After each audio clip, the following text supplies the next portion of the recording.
Guys, we can't record without Jess ever again. Start your sublight engines. It's time for RuPaul's Pod Race, a queer Star Wars podcast. Welcome to our Star Wars Vision Season 2 episode.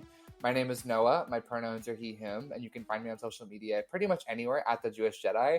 And my gender this week is Saoirse Ronan in space. I'm sorry, I was thinking about my reach today, and I know that Saoirse Ronan is not a part of that, but I think about her.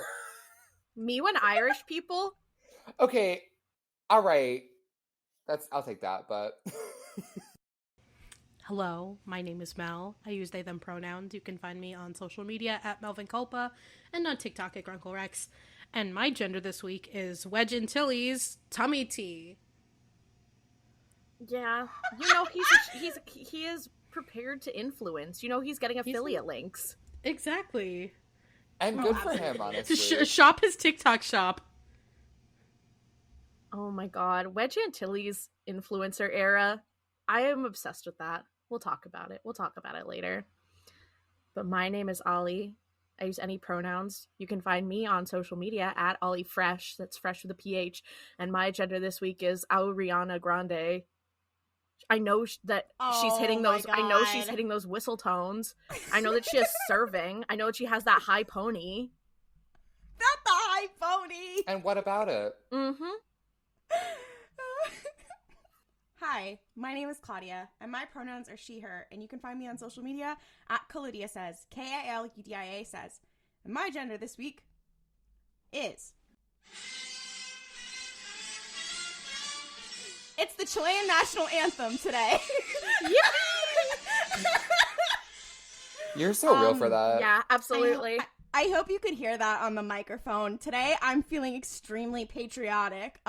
Obviously, we already have Pedro Pascal. We already have Pablo Hidalgo in the story group. Star Wars continues to be Chilean. I will be talking about it consistently today. You'll be sick of me. You'll be absolutely sick of me because guess what, girlies? Everyone's been saying that the one from Punk Robot Studio is one of the best ones. And you know what? That's excellence. That's class. And, you know, and there's also me, and I like Star Wars. And my family is Chilean. So you know what? Maybe it's anyways. That's my gender. My gender today is the country of Chile. Anyway. My gender today is Chilean pride. Thank you for coming. During Pride Month. So true. We need a pride flag for people from Chile. What pride flag is that? Chilean. Okay, also... I like your pride shirt. Unfortunately, Jess is not with us this week. That fucked up little jean jacket looking ship from Screecher's Reach, took them away. So, because hopefully they'll be back. In the Spy Dancer at one point, it looks like jean jacket. A little bit so jean I got jacket confused. vibe. There's a lot of jean jacket imagery. Mm-hmm. I guess suffice to say, we are talking about Star Wars Vision Season 2 today, in case you couldn't figure it out by, you know, the description of the podcast, the notes, what we've been talking about. The title. In case you couldn't figure it out, you stupid idiot. I'm just kidding. You're not stupid. I don't know why I'm being so confrontational. Love you guys. Anyway, but we're talking about Visions today. Do we want to jump on in, boys? Yeah. I do, yeah. So this season, we are out of only Japanese studios. No longer, it's from Japan. Now we are all over the world. Although one of them is also still from Japan. One could call us Pitbull, Mr. Worldwide, Mr. 305. Like, I'm sorry, I had to. Claudia has two jokes, and that is Pitbull or florals for spring. And you know what? I will be giggling. I will be giggling is the problem. You know, don't come for her. And you know during what? Chilean Pride Month? Yeah, during Chilean Pride Month. And also against Pitbull, Latinophobia? Wow. Says a lot about society if you think about it. Yeah. On the record, I am a #ally. Pitbull, I'm sorry. I have to make my public apology to Pitbull. He's a fan of this podcast and I've hurt his feelings. Okay, the irony here is that the first short is from Spain. Boo! This first episode was really cool. I think it definitely clears my like top 3 of the series. I knew it would when they released like the little clips of each of them, like just because I saw the art style and I was like, that's really beautiful. But like, it also had a plot that I enjoyed. The biggest complaint I'm going to have about Vision season 2 is that basically all the episodes I was like, okay, and so now I need the book. I need the rest. I want to see more of this. And so, and especially with that first one, I was like, just like the richness of the universe that they developed in such a short amount of time was so cool. Yeah, I agree 100%. Like, it was funny because after Vision season 1, the only one that I was really like, ooh, I would love to see an adaptation of this, and I already like knew it was coming, was the Duel, which we got Ronin from that. But like, man, any one of these I would love to see an extended story of. I'm like, I also feel like the shorts this season were a lot more like self-contained than they were last season. Like, I liked a lot of last season, but it felt like a lot of pilots, whereas this felt like shorts, which I really was a big fan of. Yeah, I like that too because you can feel like, I don't know, I felt dropped into a new sort of like story and world in each one, but like in a good way. I would like, they gave you just enough exposition to sort of feel like you had an idea of how the world worked, and then they used that for really incredible ways. The visuals in this first episode were off the fucking rails. Like, I really couldn't take my eyes off the screen for even a second because every single shot was beautiful. One thing that's cool across all of these shorts is that they have one of 2 themes, and this first one was this first theme, which is, I've waited all my life to put my little Sith Lord OC on the screen. I've been waiting for this, and they did. And then they had kind of a Darth Bane-esque character.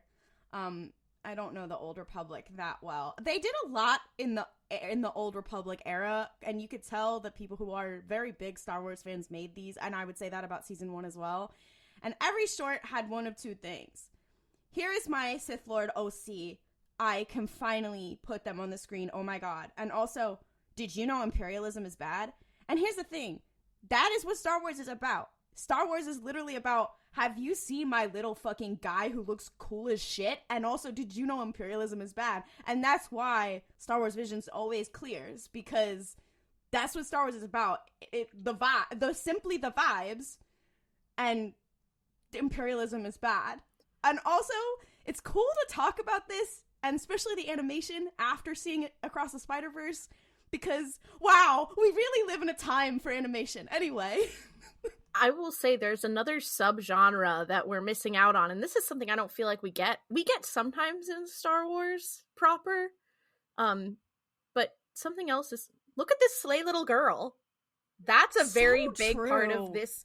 It was like almost everyone had a slay little girl character in it who was just serving, who was like, everyone was like, we're obsessed with you. You're either force sensitive, or even if you're not, you're still serving, you're still driving the plot. I was just obsessed with that. There's a couple in season 1 like that too, like the Ninth Jedi. There's a couple. That's in season true. 1 yeah, as well. And I feel the impact, Studio Ghibli and its consequences. But yeah, actually, yeah. How many Star Wars do we have? There's one, but we don't talk about Solo. It doesn't matter anymore. Okay, I don't know why I said that, because also the original look at this slay little girl in Star Wars is Ahsoka. Like, literally. Dave Filoni went, would you like to see my slay little girl, who is definitely not based off of San from Princess Mononoke, and then made it all of Star Wars about her. And then all of the... And now she's in every single promo shot going like... Noah has crossing her arms. With her blue-ass eyes. Please give her brown contacts. I'm literally shaking. but yeah, I did realize, like, the Clone Wars also, like, the people now making these shorts, whatever, like, the Clone Wars has, we've said it before about, like, the millennial audiences who are now adults, whatever, like, they grew up with the Clone Wars and that is their Star Wars. That is also the people making these shorts. I mean, there's some people that are older and they also grew up with the movies, whatever, but, like, the impact of the Clone Wars and also of the Old Republic, as I said before, a big deal. Every little girl is influenced by Ahsoka Tano coming off that fucking cruiser in that Clone Wars movie. Anyway. No, I really like this episode. I like the characters. I really, really, really enjoyed the little droid whose name I can't remember. I'm so sorry to the little droid, but like he was so slayful.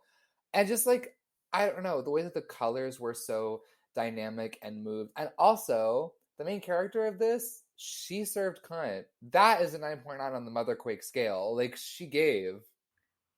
I write notes. I have notes that I've written down on my phone for every episode of this show that I took whilst watching.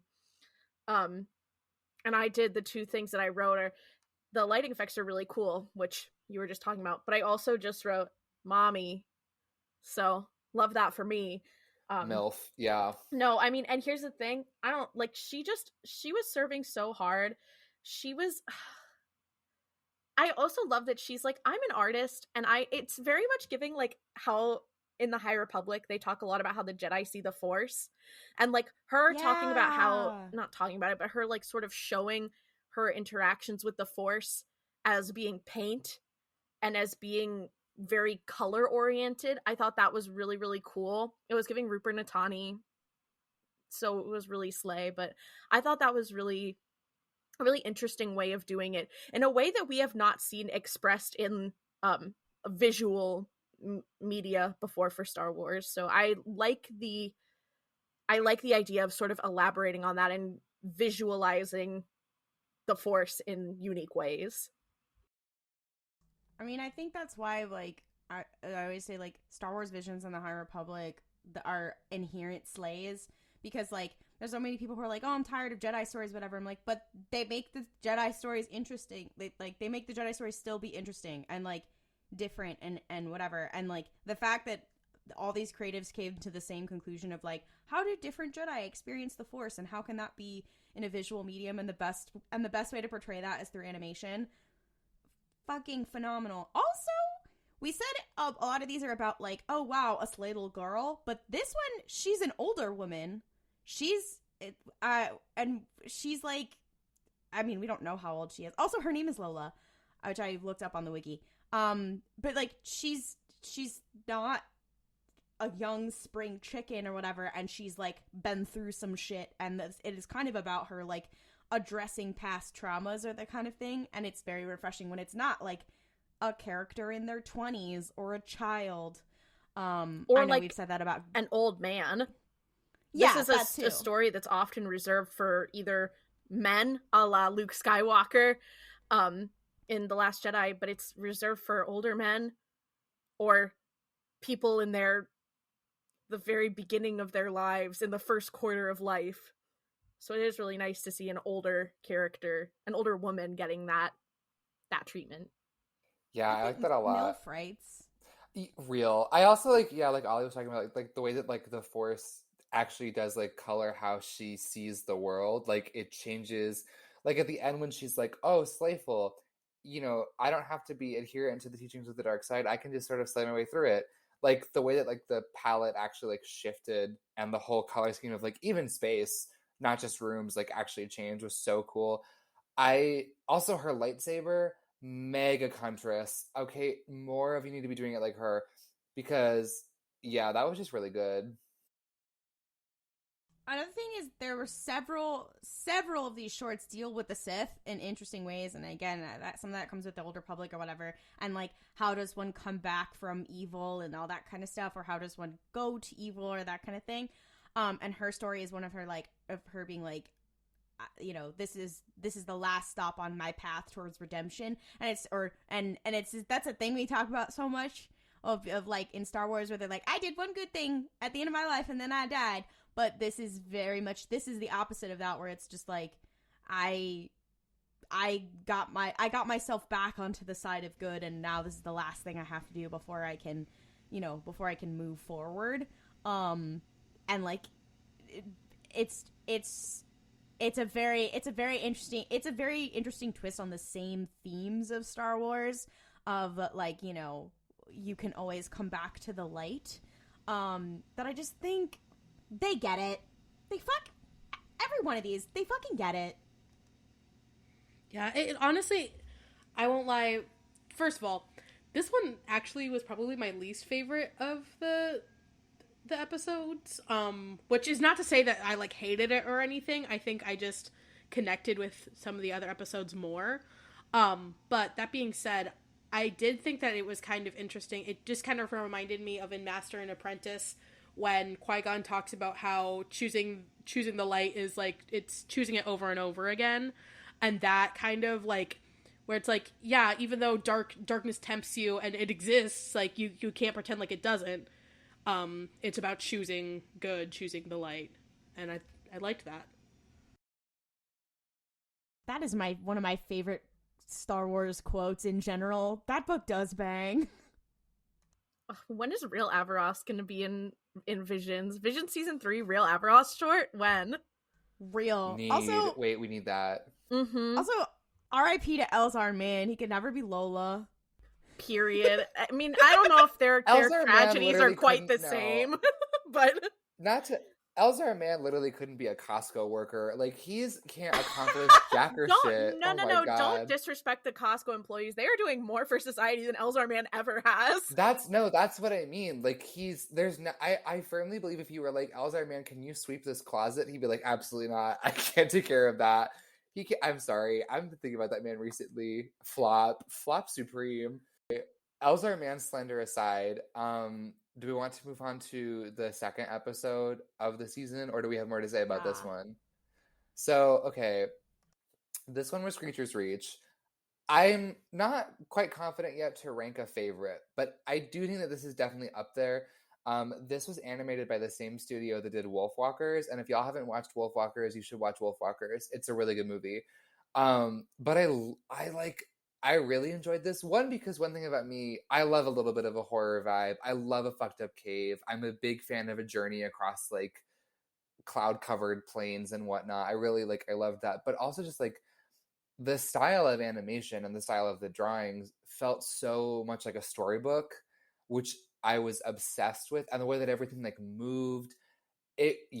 Also the ending, I was actually quite shook. Like it was so cool. I was like, oh, babe, this is not good for you. Like, this is bad. You cannot go with that weird-looking angel lady. But also, go live out your, like, evil cave-dwelling Sith Lord fantasy. I'm here for that. One thing I thought was cool, like, because you don't know what's going to happen. Like, I'm neurodivergent pattern recognition. Usually I can tell when there's a twist, and I did not catch that. I was like, oh, I was gagged by the end. But when you watch it again or you look back on it, one thing that I noticed was that like instead of her saying things like, oh, like the Force will be with me, or like any sort of like terminology about light, she keeps saying to herself like give me strength and stuff involving like strength or whatever when holding a thing. And I did realize that is a part of the Sith code, and I was like, oh wow, it was there. The clues, they were all there the whole time. Anyway, it was there the whole time. And it was chilling. One could argue it's a similar, like it's almost like what Maul's story would have been, because we don't see when Maul gets like taken in by Palpatine basically. But basically it's like kind of that, because he has a world that isn't doing so hot, but yeah, I mean, a little bit. I kind of see what you're saying. I think it's like a disenfranchised child doing something for themselves, and that was something that I was thinking about a lot after watching the short, because I also was, it wasn't that I was entirely surprised, because honestly the entire kind of premise is she's like, I'm gonna fucking go. Y'all can come if you want to, but like this is my kind of thing. So I had a feeling that there was gonna be some type of fucked up situation arising. And yeah, I think that is exactly how the dark side works, of like finding someone who is disenfranchised and exploiting that. Telling them this is how you'll have agency and power, if you only care about yourself. Which is, it's not entirely everything that happened in this short, because I don't think that's true. But like, there's just a vibe of like, almost like hopelessness near the end of like, God, this is brutal. This little girl is going off with Jean Jacket into heaven or whatever, and like it's not gonna be good. It's gonna be quite bad, actually. Yeah. No, I agree 100%. And I think that this was something that was really important too, is that this short sets up the world very, very quickly.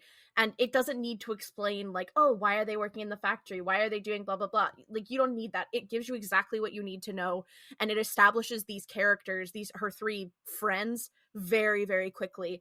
And it gives them a lot of character and gives them a lot of like dialogue and a lot of a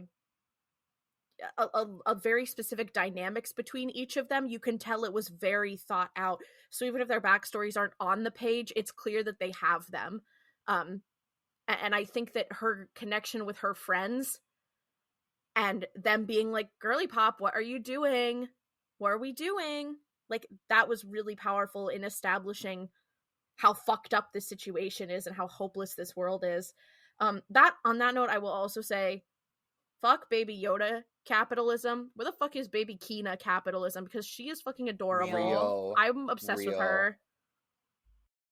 I will say, like, I don't know, one thing I found interesting about this episode and about like their friendship dynamics and the whole hopelessness thing is I feel like sort of if I had to find like a through line in this season of Visions, I think a lot of it wanted to focus on like what our communities can do for each other and like where you find that strength and what you do with it. And what I found fascinating about this episode is like her friends are all trying to be like, we'll go together. Like, you know, we'll go, like one of her friends is like, I'll kick that ghost in the ass or whatever. Like if it hurts you, because like, they're trying to be like, look, I get that our lives are shitty, but like we can have like a relationship. We can be friends or whatever. And the alternative to that is what I think her name is Doll. I believe I'm right about that. Yeah. What Doll ends up doing is like the opposite of like rejecting community, rejecting. In another story, that would be the point where she was like, wait, the power of friendship. But because this is not one of those, she's like, absolutely not. I'm going to go off into the sky with this fucked up looking Sith lady.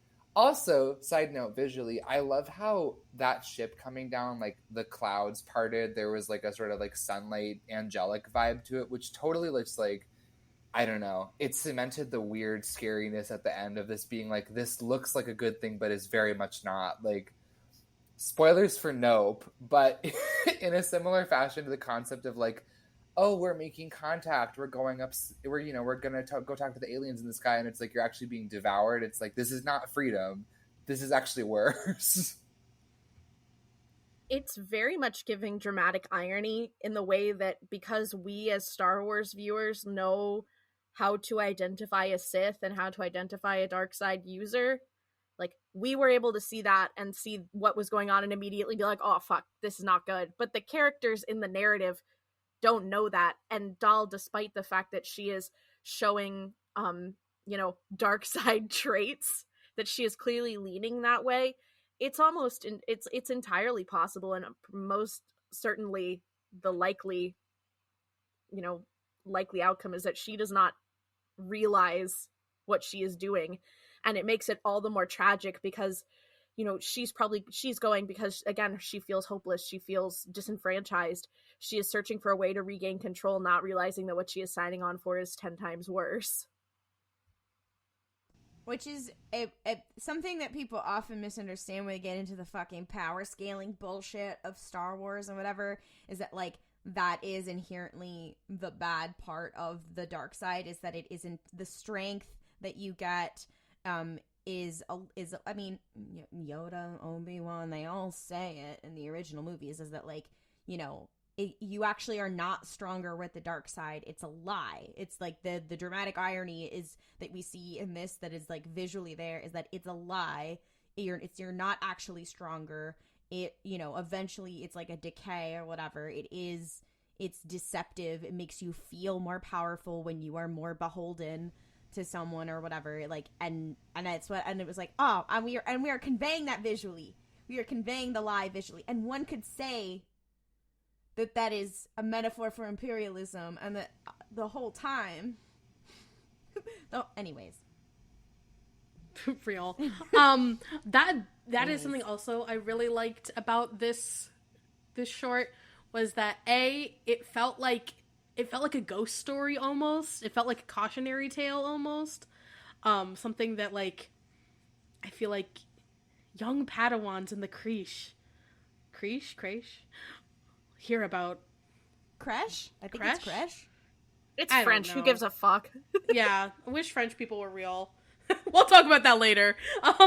Anyways, if it Maybe had that French kind people. Maybe French people popped off this one time. Anyway, sorry. What were you gonna say? It's okay. But it had like a cautionary tale vibe, and once again, not to bring up this as like it's just because I listened to a bunch of it today. It did feel kind of almost like a Magnus Archive statement of like, it did of like, it's like, oh my gosh, I went outside and did this fun little thing with my friend, and then she like disappeared into heaven with this scary woman with yellow eyes. Goodbye. Mm-hmm. I'm just gonna say this. I'm thinking about a couple things. I can't say what. Yeah, Mel is. But I'm thinking about a couple things. Mel is actively listening to the Magnus Archive, so we're not trying to spoil it for them. But I know Noah. I think we are on the same exact. We're on the same. Yeah. We're on the same page. Yeah, we're on the same it's. page. Mm-hmm. It very much did feel like a statement to me. But like, I don't know, the ghost story like vibe of it. I really enjoyed. I thought it was so fun. This one, I like this one a lot. Also, imagine wanting to go to a place called Screecher's Reach. What a badass name for some evil cave. I'd hang out there. The other piece is that we were saying it's a ghost story, but also it's a traditional fairy story where the Fae are scary. The Fae are like this thing that are in the woods that will take your child, and they took that and they made a Star Wars story out of it. Wait, you're so right. I didn't even think about it from that perspective. This is what I love about Visions too, is that especially this season, but you can see them, like, the studios pulling parts of their culture and pulling historical experiences and folk tales and that kind of stuff from their culture to make a story that is unique yet touches on the basic human experiences that Star Wars is based on. Dang, I love this. Visions is reminding me that I love Star Wars. No, and I feel like we said that about the last season, whatever, but I'm like, I feel like we said this about Andor too, where it was like, god damn, maybe I do like Star Wars shit. Star Wars? Is that what you said? That's Anakin after he gets all fucked up on Mustafar. Oh, I was gonna say that's the series that for some backstory, the executive at Disney who is in charge of all the Disney live action remakes did a recent interview with the New York Times, and he said this absolutely out of pocket quote where he was like, yeah, we're really thinking of expanding the Lion King out into something as big as Star Wars. What? No, Claudia, you tweeted about it like 8 times because it was so batshit. I read it. It was when we made like the live action Lion King movie. We thought maybe this was like the new Star Wars and it could have the same reach and magnitude. I'm like, where's the fucking High Republic of the Lion King? What is the Andor of the Lion King? What the fuck are you talking about? I'm just gonna say. Well, I was about to be like, they're not like, who's gonna cosplay what, and then I was like, the furries have it taken care of. I don't know why I bothered. Like it's like the Lion Wars Rebels, like Disney. No, because imagine we have to add a section of Disneyland that's like, this is Galaxy's Edge, and this is the fursuit convention where you can hang out and crawl around on the floor like an animal. Noah, hey Noah, Animal Kingdom. Did you guys, speaking of Animal Kingdom, did you guys see any of the clips of Ubisoft's fucking Avatar game? Yeah, it looks like shit. It looks so funny. It looks so bad, but also because they're like, you too can ride on horse or perhaps even fly, and I'm like, okay, so this is fully just like an Assassin's Creed game that you've modded to look like the characters from Avatar. Also, why would I want to do that? What I can't deal with too is like something I'm sorry, no, this is not about Visions, but something that I love about the Avatar quote-unquote franchise is that Disney, when they originally started to produce them, was like, this is our next big thing. This is going to change cinema, and like everything forever. And then it was really popular when it came out, and then nobody talked about it for like 10 years. And now they released another one, and then no one's going to talk about it for like 10 years.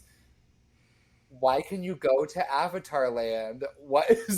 Who is going to go to Avatar Land? Noah, I have some terrible news in that was true for like the first, I don't know, 5 to 7 years. And then they made the park, and then they like started to have some Avatar fans. And then the new movie came out, and I was like, oh, there's people who care about this. And then one thing that I love to do is check the Fandometrics blog on Tumblr every week, because they come out both the year and every week they come out with things, and they come out with like the top TV shows, the top ships, the top musical acts, like all this kind of stuff. They have very interesting data, and as we know, like Tumblr is not the majority of consumers, but it does power behind the internet, and especially powers like fandom. And there's always been this joke about Avatar, Blue People Avatar, that like it isn't actually culturally relevant because there's not a lot of fan fiction. Horrible news. Suddenly after the second movie, Avatar Way of the Water has been on the Tumblr movie charts and the original Avatar for months now. And also, when you go on TikTok, like I follow a bunch of like fan artists and whatever, they like draw Avatar fan art or whatever. It's like very mainstream now, and I'm like, hey, can we stop? This is my hell. No, this is hell. Stop. Guys, I'm sorry. what? I'm sorry. We're in hell. Can we look at the all white cast except for Zoe Saldana? Like, what are we doing? No, not the neo-colonialism, guys.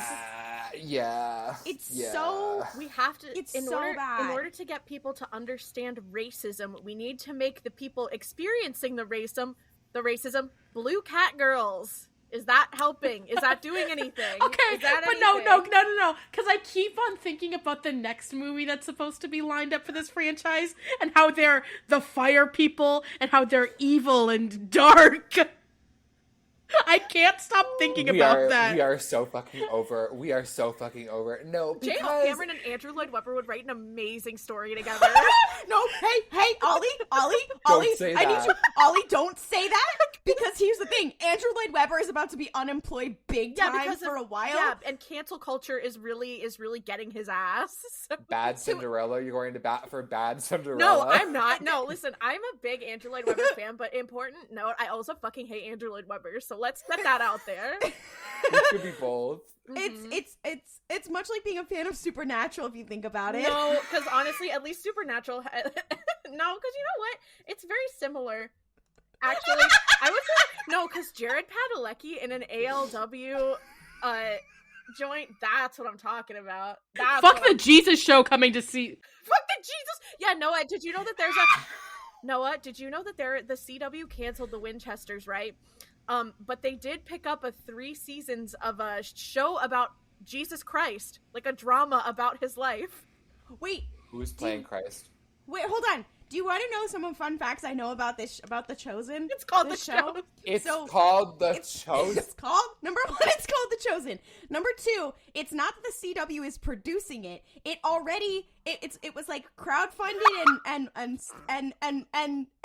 already extremely popular because it has aired basically online and on their special app, whatever. It's already an extremely popular franchise online that they're basically broadcasting on broadcast. Oh no, it is a franchise. I looked. No. Hold on. I believe you. I'm just like, is this? It has graphic novel adaptations. Do you think that if we gaslight enough people, we can trick them into thinking it's part of the Supernatural universe? Like this is part of the Supernatural canon. And here's the thing about this though, but so you're saying that there are now graphic novels of Jesus Christ's exploits. Well, there are the real and true adventures of Jesus Christ. No, I've got great news. Noah. Okay, wait. So when the deadline was a novelization. When the deadline article came out about this, everyone was talking about this one paragraph where the CW's president said, "The Chosen is based on the biggest IP of all time." And well, they're not wrong. And okay, and here's and the worst fandom. And the word true. And imagine picking up a fandom worse than Supernatural. Yeah, worse than the CW fans. Yeah. Oh, and here's the thing. It began as a crowdsourcing project on the Angel Studios app and turned into a global hit with over 110 million viewers in 175 countries, with plans to make it available in 600 languages. The series has generated 6.5 million followers across social media, made $35 million at box office and special event theatrical releases, and has spawned an apparel line, best-selling books, DVDs, and best-selling books? graphic novels. Is Colleen Hoover writing them? Like, what? Wait, It ends with cross. It ends with Christ. Wait, so, and but the end of that paragraph in the Deadline article is just, Jesus sells. okay. Which isn't wrong. Okay, hold on. Apparel line? Are we going to bring back the cloth tunic? Are we? But wait, here's the other piece. They're still making seasons. The graphic white? novelization of the stages of the cross. Yeah, it is white Jesus. And here's the other piece of it. They're always embroiled in controversy because Christianity generally.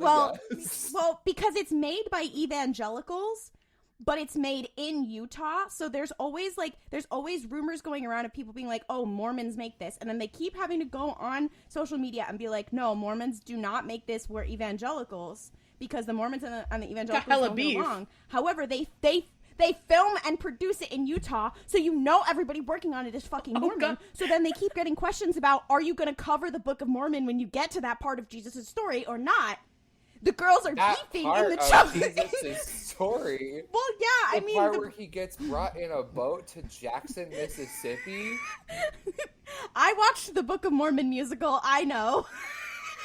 What you've got to watch are the self-produced Mormon introductory cartoons from a long while ago. Those are quite actually dark. if you want to need know to their origin of the universe. What you need to watch is My Family's Christmas movie of the birth of Jesus Christ. It takes place in the same cinematic universe. Could one argue that every adaptation of Christianity, The Chosen, Mel's Family's Film, and Supernatural, they all exist in a multiverse? It's into the Multiverse of Madness? Wait, Multiverse of Madness Christianity? It's across the Christ. Across the Christoverse? Oh my god. Okay, no, because I'm imagining I need there to be angels. I need the angel Gabriel to be in this Jesus show so him and Richard Spade Jr. can have mad beef. Is the Virgin Mary the original mother? To Christians, absolutely. I saw a tweet today that was like, "You guys can't rush me. I'm, as a woman who's choosing what I want to eat. The last woman who knew what she wanted for dinner was Eve, and she was punished for that severely." Do you guys think Good Omens takes place in this universe as well? In this multiverse? Okay, wait. I have a follow-up question. Will they be releasing the prequel series to The Chosen? Because I need to know. That's Supernatural. That's not a prequel. Shut the. That's a sequel. I know. No, that's the Winchesters. Okay, prequel. I want to be clear. You just said that the Winchesters is a prequel The Winchesters to the birth of Christ. In 1971. Sorry, I'm very stupid. 1971 BC. You'll run John Winchester is about to be like in the fucking manger, being like, okay, so a push, I guess. Wait, Noah, are you saying that Prince of Egypt is a part of the Christ verse? Please do not bring my people into whatever the fuck mess this is supposed to be. Wait. Is Cars also then considered part of this universe because of the Pope Mobile? Yes, it is, because they have they had a car Pope. They also had a car 911. Okay, if we're saying any Christian media, then that also Al Qaeda, like Al Qaeda. It also includes Veggie Tales. Like what? Also, any piece of media that talks about God in any way, shape, or form, even perhaps a message of someone saying, "Oh my God." Therefore, RuPalps is part of the Chosen verse. RuPalps is part. Oh my God! Into the Chosen verse. Hold up, guys! If any mysterious cross-shaped portals show up behind you, do not go in. You'll be surrounded by Jesuses for more minutes than you can count. Wait, okay. Neon Genesis Evangelion. I think. Hold on, Neon Jesus Evangelion. I love that one. That is an incredible show. Neon. Get in the robot, Jesus. Wait, no, because technically speaking, technically speaking, the Bible never says that Christ was never in an Eva. Like, we don't know for sure he didn't get in the robot. I can't wait for the end of the Christ verse where biblical Jesus goes and it's like, who are all these white people? No, because also because if it's white Jesus, I hope it is the Mormon version, because that means it can get set. I want to just say this. I love the Mormon origin myth. Jews built boats and they sailed to America, and then I guess they just. Here's my question for the Mormonism, though: how did Christ get crucified in the United States? Because was the Roman Empire here? No, he came back. It's after he teleports. He teleports. Okay, no. This is after he comes back. Okay, also, this is the epilogue. Do you think the Book of Mormon Jesus is his own discrete character? Like, is he a variant? Absolutely. Wait. Sylvie Jesus Christ? Write that down. Isn't that her name from the Yankee show? Sorry. Yeah. Who is the Miguel O'Hara of the Christ? Yeah, because it has to be someone who's Christ. Judas isn't. No, because it has to be someone. No. He has to be. I'm sorry, I don't know that much about Christ. Also, I'm so sorry to the Christians. Hold on. Hey, I have a question. Do y'all remember that film from 1999 that starred Matt Damon and Ben Affleck and Yes. Dogma? Yes, I know what you're talking about. Okay. Yes. Buddy Christ is Miguel O'Hara to me. Okay. All right. Okay, no, because my family's obsessed with Buddy Christ. Like, my family would give each other like statues and pictures of Buddy Christ. Your family is Matt Damon and Dogma coded. So, are we saying that Mormon Jesus, who is the anomaly? Ooh. Is Mormonism a nexus event? Interesting. Your canon event. What is a canon event for Jesus? Event was that like his I assume getting crucified. Like, yeah, and then he went to fucking the U.S., which was not canon. Yeah. But the canon is biblical canon. Guys, instead of anyone can wear the mask, it's anyone can wear the cross. Can die on the cross. Anyone can get crucified these days. Anyone can ride a barefoot on an ass. Real, you know what? Real. It's a leap of faith. Oh my god. I need to know. No, because also, are we gonna get in my dreams? I'll never see it, but one day I want a Real Housewives-esque show about the 12 apostles. Isn't there an anime about Jesus Christ? Is he in it? There are he's several. Also a character. I believe he appears in JoJo's Bizarre Adventure at one point in time. You have a stand? JoJo's Bizarre Adventure. Yeah, no, I do believe that he that's his. Hold on. Jesus Christ. JoJo's Bizarre Adventure. Give me 1 second. All right. Give me 1 second. I feel like he's definitely in it. Yeah, Jesus. He's a secondary character featured in Steel Ball Run. Oh wait. There's also Saint Young Men, which is the Japanese slice of life what I was one talking that about. has Jesus and Buddha. Yeah, that's what I was talking about. Where Jesus and Buddha are roommates in Tokyo. Anyways, I think I just want to confirm Jesus Christ does have a stand. It's called Jesus's Corpse Parts, I guess. Okay, do we want to? Oh, wait, does Jesus exist in Kingdom Hearts? I don't. Hold on, guys. I don't want to misrepresent JoJo's Bizarre Adventure. Christianity, I don't really care about, but this anime. Hold on. Yeah, I don't know what this stand is called. Also, it's really important to me to tell everyone, all of the Christians listening to this podcast right now. I'm sorry, guys. Like, I don't really know a lot about your guys' culture, so I feel like I'm being very insensitive to you all. No, we're literally saying that any version of Jesus is valid. Anyone can wear the mask. I think that his stand is called Equivalent Exchange, like the concept from Alchemist Brotherhood. Guys, can't be you won't realize that none of this is staying in the podcast, right? No. Thank God. This is too funny. I'm on a website right now that is titled Christian Faith Guide, and the article is titled, Is Jesus a JoJo? From JoJo's Bizarre Adventure. And it says, it is commonly assumed that Jesus is a JoJo, one of the most powerful and one of the first. Jonathan, Joseph, Jotaro, Jolene are the protagonists' names. Because Jesus' name is spelled Joshua in Hebrew and English, Jesus is known as a JoJo. So that means the protagonists of JoJo's Bizarre Adventure are descendants of Christ. Now, as to the stand name, I'm having some trouble finding it. I guess someone inherited his stand. Lucy Steele's stand, Ticket to Ride, is implied to be the stand of Jesus' complete living corpse. Okay. I guess it can redirect misfortunes. He should It's have really done that. convoluted. I mean, that's Oh wait. literally Oh what wait, he here did. we go. He died for our sins. He redirected the fortunes from us to him. Is Jesus Christ a stand user? Now I'm on Reddit. Hang on. Every Is Jesus single Christ time- a stand user? Every single time we talk about Star Wars Visions, we end up talking about fucking JoJo's Bizarre Adventure. Because last time our episode was called Jar Jar's Bizarre Adventure. I don't know. that was Okay, because there's I know a we fan have to move on fiction. from Jesus Christ. I know we have to move on That's from true. Jesus Christ, but what my conclusion is that I believe he was a stand user, and he is valid. Do So, we want to? happy Pride Month. Anyway, let's talk about episode 3. Holy Christ, we're only 3 in. Holy Christ! Shit! Guys, I just said the word Christ, now we're going to go into the Christoverse. You turn around and there's Over. like Jesus, but he's wearing like a mecha suit behind you, about to summon you into a portal. Who's the... Wait, so are we saying that Gwen Stacy is like... It's like if Mary Magdalene was Jewish and her was Jewish? I guess, yeah. It's like if It's Mary... Jesus.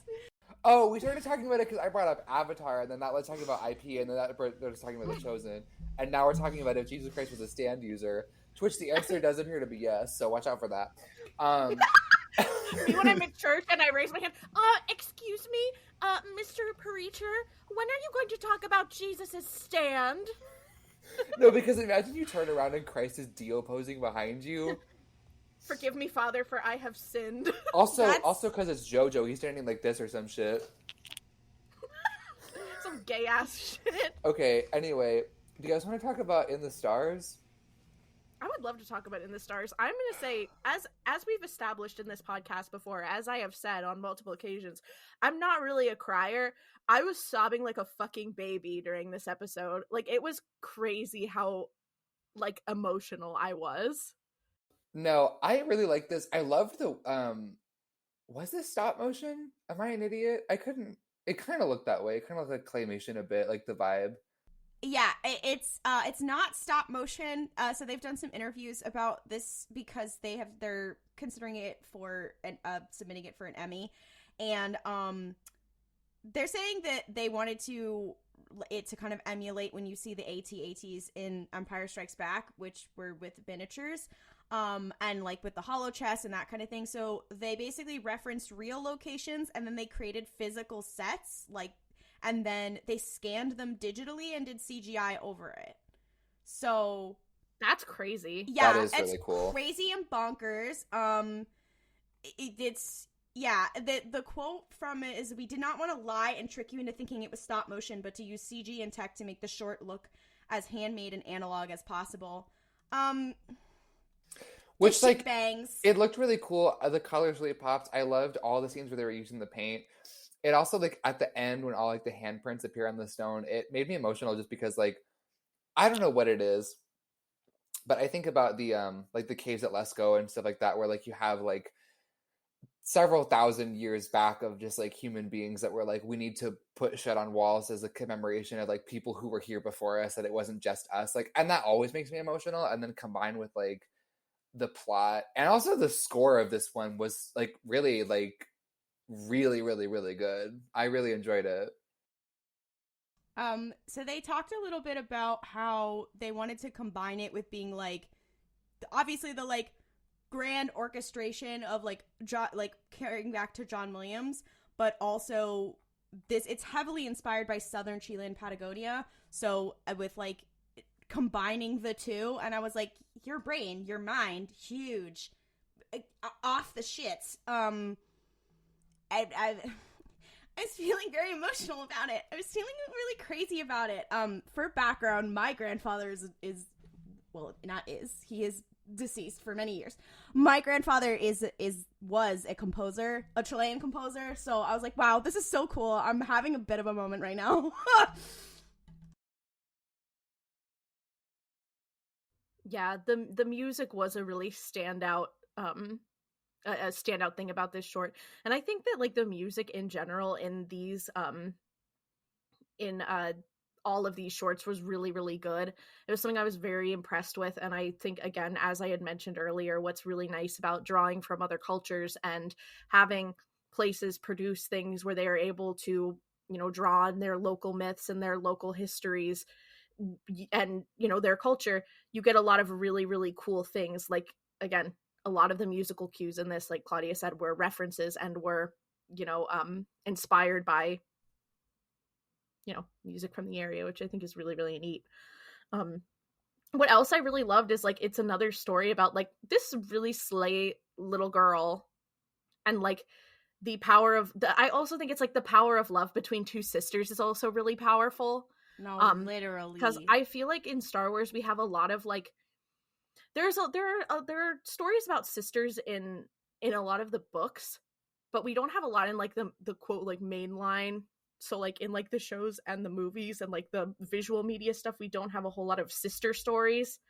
And I'm an only child, so I don't know why I'm talking about this. Like, I'm emotional, like I have a sister, but I think that those are always really cool stories where it's just, you know, two girls, two women. I think that's so powerful. And especially, like, when you have the one who is so much older, who is filling this role of, like, caretaker, and obviously does not have sort of the bandwidth to do more than keep them alive. Whereas you have the younger sister who manages to be, like, the heart of the situation and, like, the heart of their little team.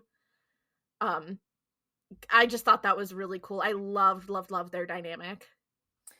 Yeah, I will say, normally I'm really not a fan of the, like, child who refuses to follow rules for survival gets the characters into a predicament of some kind other than have to escape formula of storytelling. It often drives me up a wall because I'm not a patient person, and that's one of my flaws.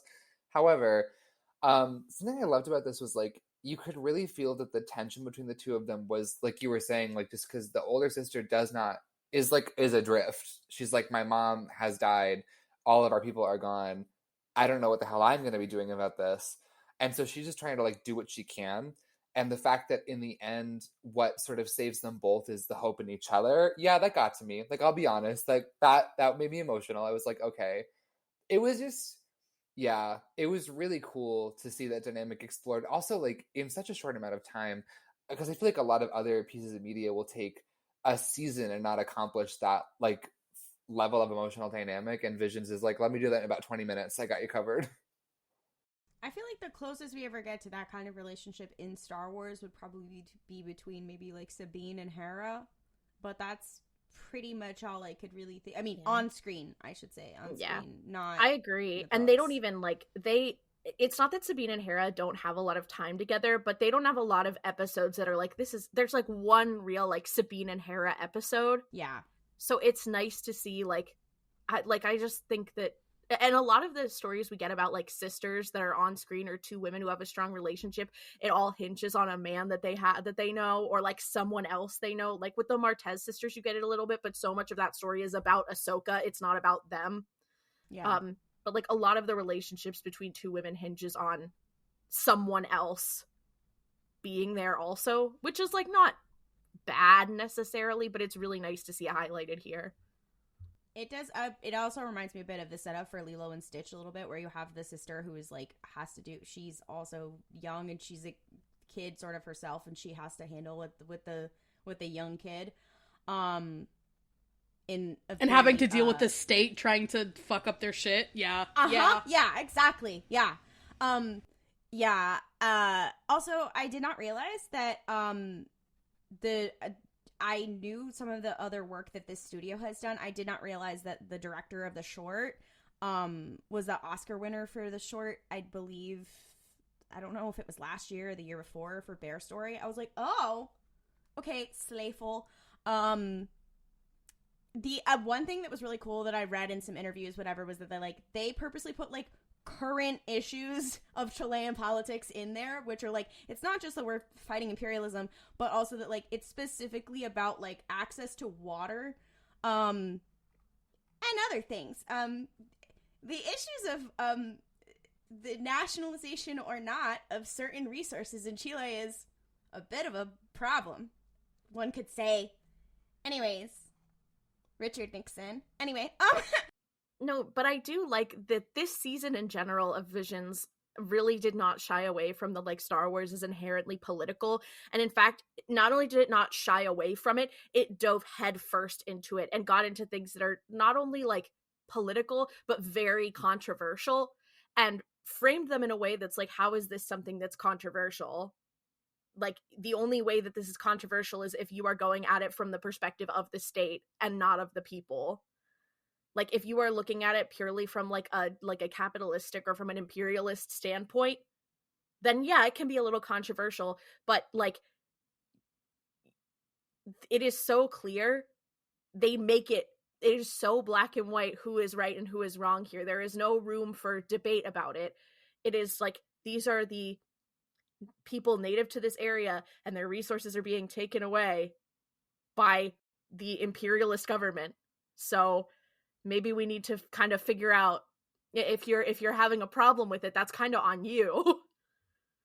The other piece of like specifically contemporary political thing here is also like, there's a lot in Chilean politics and identity where people are like, we're Chilean and we don't have different things, and people are, much like in the United States, people are very disrespectful and about indigenous background and of indigenous tribes and ones that are still left. And it was a big problem in the constitutional vote referendum that came up recently about like the individual rights of indigenous tribes, and that was a very big issue currently.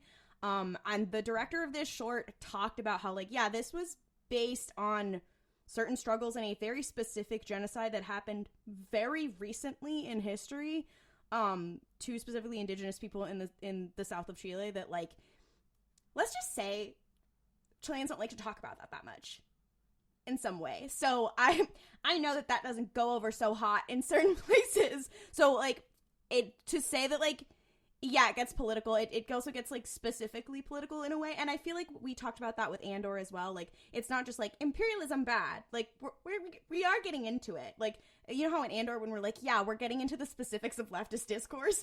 Like, we're getting into some specifics, or we're getting into things that are very not only relevant to current or historical things that have happened. And I feel like, also,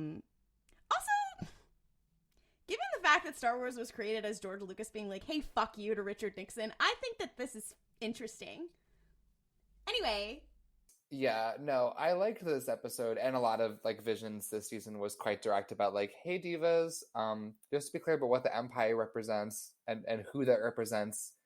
It wasn't subtle, which I really, really appreciated. I was like, I am happy that we don't really dabble in subtlety, especially in stories like this.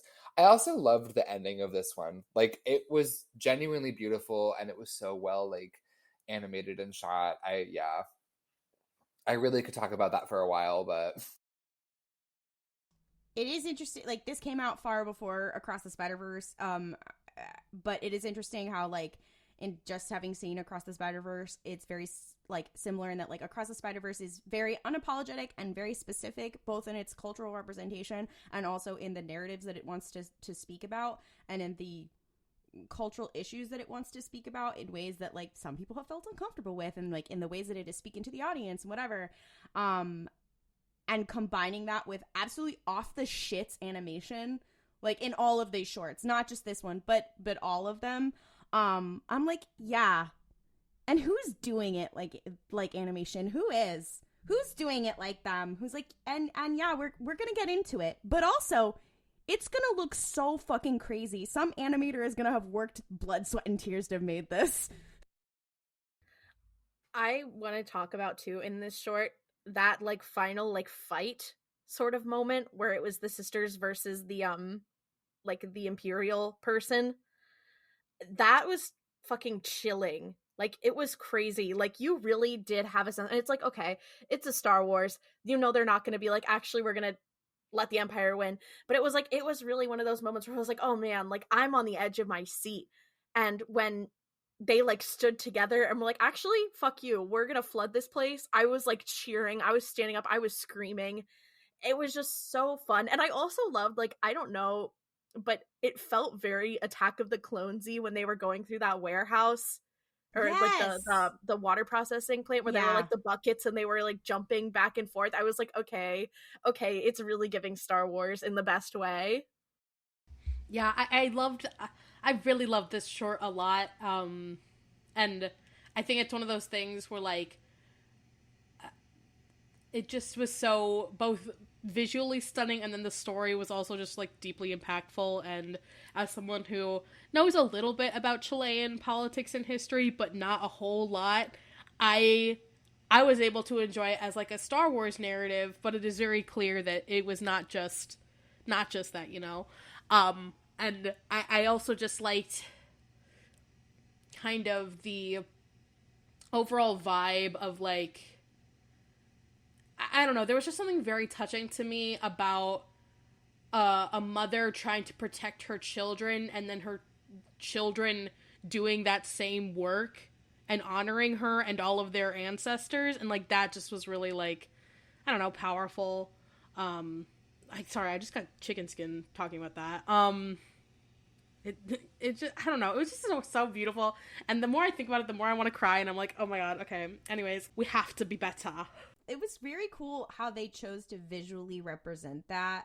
I also think very cool on all of these shorts, but especially in this one, of like, that is one way that, like, because this is Star Wars, that is one way that, like, that people have a connection with the Force, even if they are not Force users or Force sensitive themselves, and how it, like, is in their culture or is a part of their, like, that kind of thing is like, oh, that's really interesting world building, it's meaningful, or it's this kind of thing. And like, we've seen stuff like that in the Clone Wars, like we see how that with the Night Sisters and stuff like that, and especially with Marin and her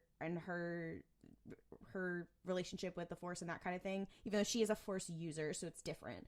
But I found that meaningful, where it's like, oh, like, and I think that's an interesting part of the High Republic always, is like when we integrate the Force into how does a culture remember its ancestors, how does a culture remember its struggles, or that kind of thing, whatever. I was like, oh, like, you get it, you understand it, you understand world building and meaning. So I love getting to see like what I think Visions gets is that I think mainline Star Wars, like canon, does not get a lot of, because there are very specific ways that the Force is interpreted. And there are very specific ways that the Force exists in the universe already. Like, there's religious orders that exist, so it can be hard to play in the space of making a unique relationship to the Force in a unique way that the Force works. And I have loved that Visions has been expanding on that and saying, like, you know, the Force might not necessarily be a thing that you're sensitive to. The Force is a cultural thing, or the Force is just an aspect of the universe. And I'm like, it's just really cool to see that get to be explored, because it's a really, really interesting, like, when you look at it from its bare essentials, you know, there are a lot of fantasy pieces of media and a lot of fantasy sci-fi that has the idea of like an overarching power that exists within and around everything. So I really love getting to see an interpretation of it that is familiar and comfortable, but also so unique. So I really liked that about this short as well. And this was my favorite short, but maybe that's because I'm biased. So do we want to talk about I Am Your Mother from Aardman? Oh my gosh. Oh, I thought you were talking about the Meghan Trainor song. Okay, and here's my problem. Every time that I say this title out loud or I think about it, I hear it in Meghan Trainor's voice, like I'm at an Old Navy and I can't leave. Anyway, No, that's how I felt, sorry. I know, because I just keep reading it in her fucking horrid ass voice, and then I'm like, oh my god, I'm trapped in a Neiman Marcus and they won't let me out. Like, that's how I feel. Oh god. But that's not what this is about. Can I just say, I love that Wedge Antilles was here. It was like, he is British people's Joker. Like, they were like, we gotta have our guy. Is Wedge Antilles really like? Is he like a British icon? Do they love him over there? Well, I mean, he is British. Well, he's like their little Gupshido. Yeah. I love that. Because all the other British people are all in the Empire, so you can't really root for them. They're like, finally, it's just him and Stellan Gios and fucking Tay Sarek. Those are the only ones we had. Now, the only positive British representation in Star Wars. And Stellan Gios, that just depends on if you believe the jokes that were made on Twitter. Yeah, no, I love this. I also loved, we got Harrison Dula was also there in a poster in the background. That was so exciting.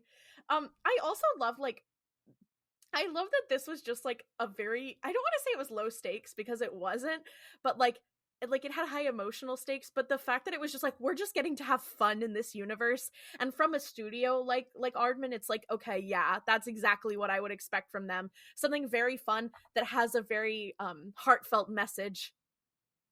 I just adored it. I loved the visuals. I thought it was so fun. Like, it felt like you were, like, playing with your toys. I think that, like, does accurately describe how it looked. I also, like, I don't know, I liked its placement because I feel like the 3 before it, I was like, wow, I'm feeling like a lot of, like, emotions. They've got, like, some heavy themes going, and then I was like, this is a good time. Like, the vibe is good. The vibe is fun. Honestly, it felt like you were going on Star Tours in a weird way. Of, like, you're like, oh, whoa, shit's getting goofy. Oh, that's crazy. Okay, we're done here. Aw, the mom and daughter, they have a very strong bond now. Oh, I loved it. I also loved, can we talk about, I did get jump scared when they were like, Z1. I was like, you can't be serious. Your fucking dog's name, dog droid, whatever, cannot be named Z1. Zed? I hate British people. I'm just kidding. If you're British and you're a listener, I love you. I can't say the same for our non-listeners out there. Are there a lot of Star Wars stories that are a mom and a daughter? Because there aren't a lot. At least on screen. There really aren't. Yeah. And even in print, like, there's just not a whole lot. It's hard to think of, like, mothers or mother figures. I know our friend Sage at Sage Shindula had, like, compiled a little list of all of the Star Wars characters that were, like, women and had, like almost like a maternal figure, and, like, women who were Jedi Masters who had Padawans, and, like, made a list of, like, how many of them, like, died traumatically or their Padawans died. And it was just, like, it was just really lame. Because I was like, dang, we really need more women, and we need more relationships that are, like, you know, maternal, or like a guide in a way. We have Yaddle and Sippa. Yeah, well, and what happens to them? Like, they're fine. Yeah, don't disrespect my good bitch Kippa. Well, no, I refuse to call her Sippa. I refuse to call her Sippa. She's like Kipper the dog. I've got one right here, and this goes on, right on your head. I fear her name is Sippa. I have horrible news. I refuse. I rebuke it in the name of the Lord. That was more a note about Yaddle and what happens to her. No, but I Craig Dooku.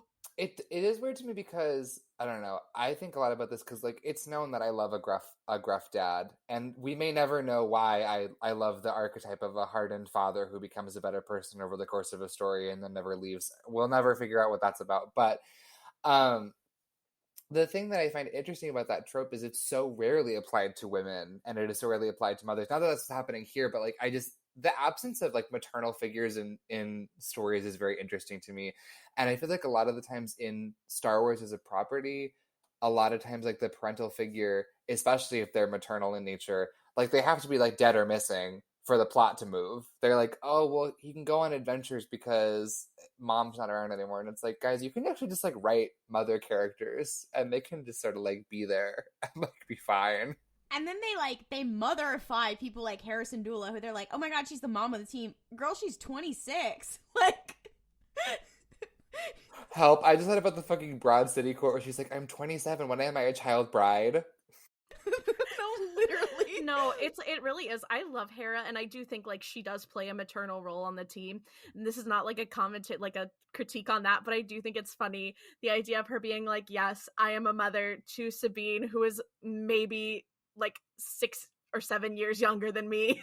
So I feel that way about me and Noah sometimes. So yeah, no, because the age difference between you two is not that far from Sabine and Hera's age difference. So the Sabinification of Noah is It something. continues.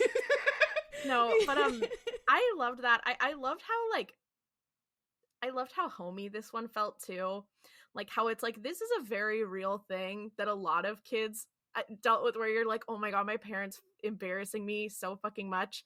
And it was like, it felt like a very human emotion to deal with, and a very like juvenile emotion to deal with in Star Wars. Like, it's just that kind of stuff and that kind of like real experience. We often get that kind of thing portrayed through like a metaphor, but seeing it actually be like, oh no, the plot of this is that this girl is embarrassed by her mom, and then her mom turns out to be like, honestly, a 10.0 on the mother scale. First of all, her mother, she's a MILF behavior. Anyway, her mother is, I love how also they have like different body proportions for people. It's not just like sexy skinny Twi'lek and let's call it a day. But also I do believe this might be our first canonical view of a bra in Star Wars. And I did read an interview that said that was a tribute to Carrie Fisher, who, when George Lucas told her there are no bras in space, so they allowed us to see a whole bra in Star Wars and have a mom be like, oh my god, where's my bra? Because like, yeah, that is relatable when you're like, Mom, can you keep it together? Like, absolutely 100%. Also representation for dance moms, because that other bitch woman, fucking Arinda Price's cousin. Okay, it literally was just Arinda Price, and Arinda Price's cousin, Mirinda Price, and her shitty little daughter. Like, yeah, Arinda Price's cousin and like, I guess niece, twice removed or whatever the fuck. They pissed me off. I was like, why are you guys such haters? I'm sorry, I just got the idea of what the Price family reunion looks like. I feel like they all stand in a line and they just have the, like, they all have the same haircut. Yeah, no, like just, I also love the idea of, like, Price being like, this is my haircut, and then it's, like, across, like, the horrible bang, and then her cousin's like, and this is mine. It's just the bang, but in the other direction. And they're like, it's really different. You can tell who's who. Fuck-ass Bob. That's like, isn't that like those siblings from Legend of Korra? Don't they both have fuck-ass bangs? Don't fucking talk about them like that. Okay, but they do, right? Oh, that's fucking like Esna and Desna or whatever the hell. Yeah. The one voiced by Aubrey Plaza, who's like, Bolin is my sex slave now. What the fuck? yeah, hey, remember in the Legend of Korra First when of they all, were like, real, but like, second of all, what the hell's wrong with you? Remember the Legend of Korra when in like season 2, Bolin was like, yeah, so I'm being abused by my girlfriend, and it's very non-consensual. And everyone was like, haha, that's so funny. And he's like, actually, no, it's not funny. Like, at all. If only my brother could help me, but he's too busy being a cop. Guys, do you think that they made this short and like had it all set up and we're like, okay, and we've named it, we've submitted everything, it's all good to go, and then Meghan Trainor released that fuck-ass song, and they were like, you're kidding. Studio Armin was like, oh wow. I feel like that's exactly what happened. This is Wallace and Gromit all over again. Was there Meghan Trainor's controversial song about Wallace and Gromit that I missed? Yeah, Meghan Trainor's song Wallace and Gromit. Her hit. That's how she got big. Yeah. Did she also do a song called Chicken Run? Yeah. I am your chicken, and I run. No, don't. Oh my god, this is a nightmare. I've trapped it in Neiman Marcus and they won't let me leave. Is there anything else you want to say about this one? Nope. Hope this out. It was okay. I'm sorry. It takes a man to talk about a story about a bunch of women to talk about it like that. Wow. The Price Bob I thought was funny.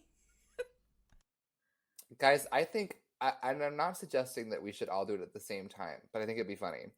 I think for our first official meetup, we should all get the Price haircut. Hey, I want you to know, Noah, and this is also, wait, I forgot.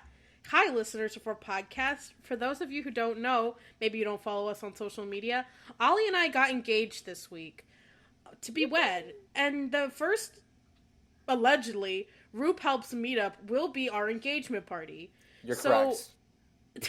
So you're saying for you're correct. Our engagement party, for our beautiful future marriage, you want me to get them fuck-ass bangs? Yes, yeah. Do you have a I'm problem? glad you got that. I'm glad Do you you have got a that. problem with Arinda Price? No, Yes! Will you be getting, Yes, will I you do. be getting those? Will you be getting those fuck ass bangs? I'll try. I don't have a lot of hair, but I'll give it my Yeah. best shot. So maybe you need to grow more hair. Okay, work. It's happening right now, if you can believe. Let's talk about Journey to the Dark Head, or as I like to call it, the Try Guys Try cutting off the dark head. Y'all know that Eugene voiced that guy? That shit was crazy. My Twitter mutual, Eugene. Twitter mutuals with Eugene from the Try Guys? Apparently, I have been Wow. at least since before the whole Try Guys situation, or at least like right when I don't know. I was like, hello? I really liked this one. I thought the plot was cool. I thought the visuals were really fun. I am biased against this one because it's Studio Mirror, which does the animation for a lot of cool series, including The Legend of Korra, which we just talked about. They work on a lot of like partnerships with Western animation and partnerships with anime and that kind of thing. So also, I just love the vibes of the little girl who she's not really a guardian of the wills, but she's kind of inspired by that. I love the relationship between the two of them of like a guardian of the wills and a Jedi. Very, I would say Vildar and Tay, but they don't have a romantic relationship like Vildar and Tay, who are definitely gay. Don't compare them. No, one thing I liked was that Daniel Day Kim voiced the villain, and now in a post Good Doctor world, I'm just thinking about him being like, I am a Jedi. I am a Jedi, Dr. Han. Did you guys see that one variation of the I am a surgeon clip where they edited him to say I am a sturgeon, like the fish? I think about that all the goddamn videos. He goes, I am a sturgeon. This is like the Try Guys try fighting Dr. Han from the Good Doctor. I don't know. I didn't love this one. I thought it was fine. I think it was one of, if not Jess's favorite question mark. Did they say that? We will have them share their thoughts on social media when they live tweet the episode.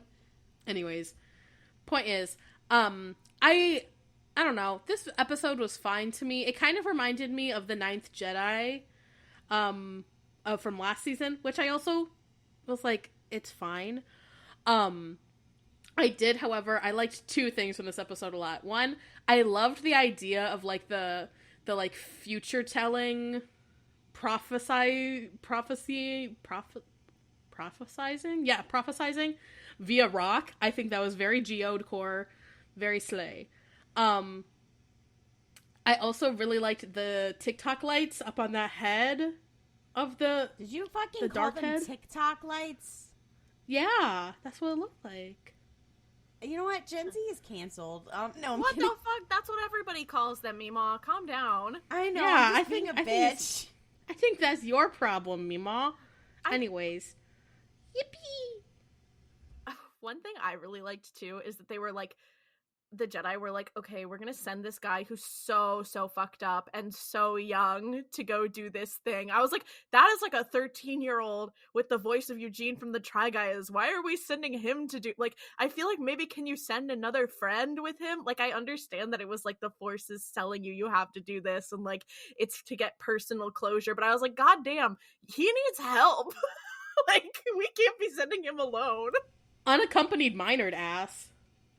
Yeah, was know, he a but minor? It was kind of hard to tell. I don't know, but guess he he's a was Padawan. he was literally neurodivergent, and so I'm willing to bet he was also a minor. This one, much like The Ninth Jedi, felt like the pilot of a longer series, which I don't hate, because I was like, I'm interested, tell me more. Oh, wait, that's all of it, shit. To me, it almost felt like it was like parts of the same show, but they took clips from different episodes because they were like, well, we don't have enough time for the whole show. That was, I think, my main problem with this is I feel like there were a lot of really cool world building things, like the future with the rocks, but I feel like it didn't do a lot to build it up. It was more like you just kind of have to figure out what's going on, which is fine. Like I had just said that in earlier, like in Screecher's Reach, I liked that it was just kind of like immersing you, but I feel like there wasn't quite enough like dialogue to build the universe for me, so I was just kind of like, okay. Sorry, Claudia, what were you gonna say? I was gonna say this one also falls into the category I talked about earlier of here's my fucked up little Sith Lord guy. Because I do feel like this was kind of angling also towards an Old Republic kind of vibe, because they were like, here's this funky little Sith Lord. I've been waiting to have somebody design like this, where he just kind of has this weird whip thing. And I apologize for this reference. However, for those of you who have watched Trigun Stampede, he was really giving Millions of Knives. I'm just saying he had the same weapon, except if he was holding a lightsaber, and I thought that was very ass and very slay. You know what? Here's the problem. The universe in recent weeks has been targeting me, and it keeps in the same way that they were like, this kid is like, he has to go there because like the Force needs him to develop. The universe is pigeonholing me into watching Trigun. I can't outrun it. I got a Trigun edit on my For You page yesterday, and I thought it was so goddamn cool, but I didn't want to like it. I didn't want to like it because it was a Trigun edit, and then I couldn't stop because I was like, this edit is really cool. Can you send it to me? I want to watch it. You reposted it. Oh! Which one was it? The one with the audio from fucking Aladdin.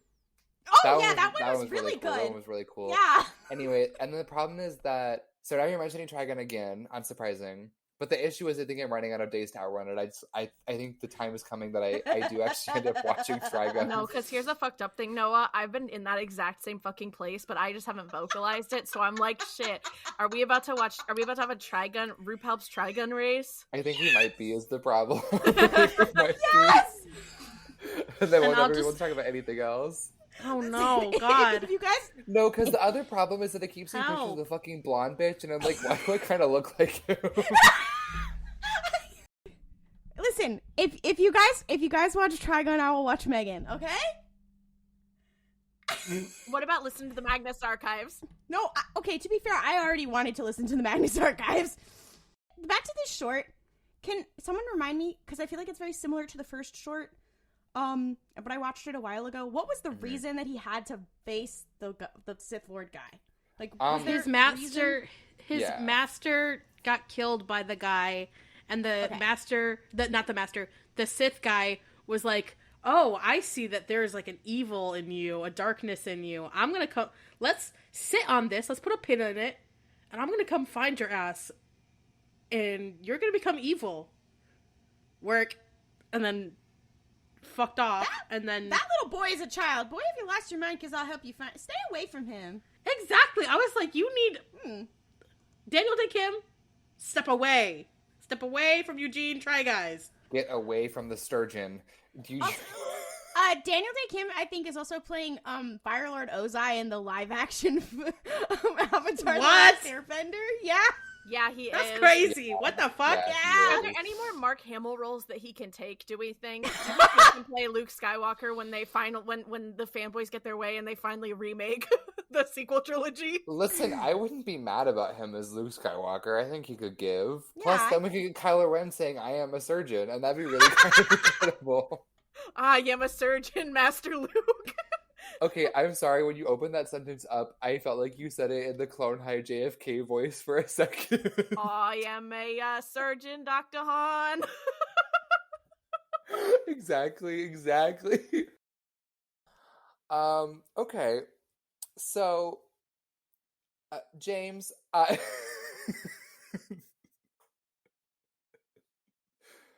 don't like Halloween. It's a time for ghouls and goblins and the killer in disguise to come into your home. I've been aware of the killer since birth. This episode's gonna fucking suck to edit. Wait, okay. Mac responded to our tweet and was like, thoughts on whether Jesus Judas will be the new Destiel? Is Judas gonna say that he gripped him tight and raised him from perdition? No, he literally kind of did the opposite. I'm the one who gripped you tight and set you there, bitch. No, literally. I'm the one because it's really fucked up.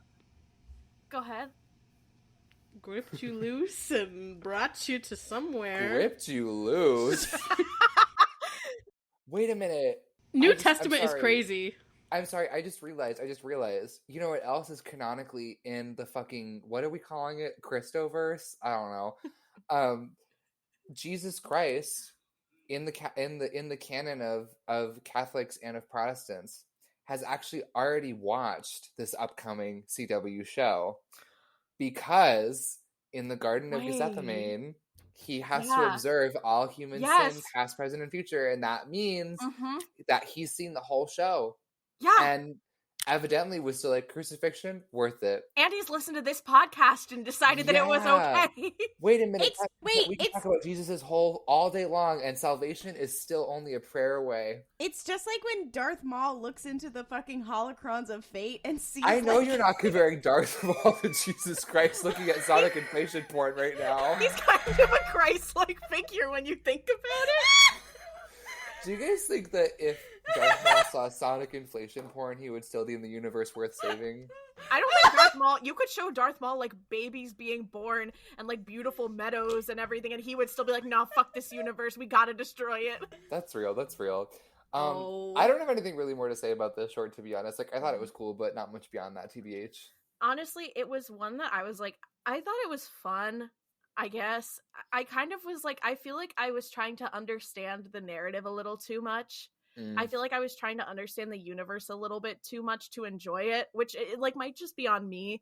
Like, I think I just needed to go into it with a different mindset, but I think all of the other ones kind of built their world very very concisely, and this one left a little bit to be desired.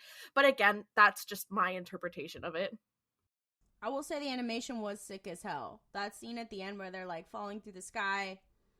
Shout out to Tears of the Kingdom. Oh, the fight scenes were cool as shit. And the fight scenes were very cool as well. Now we can talk about the next one.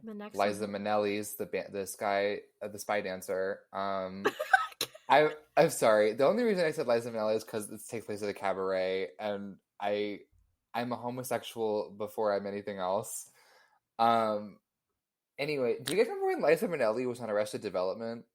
Yes, unfortunately. I don't want to think about Liza Minnelli right now. I want to think about The Spy Dancer, which is one of my favorites. Like, yeah. This one had everything. The animation was fucking gorgeous. The character design was gorgeous. It had a beautiful story about a mother and a child.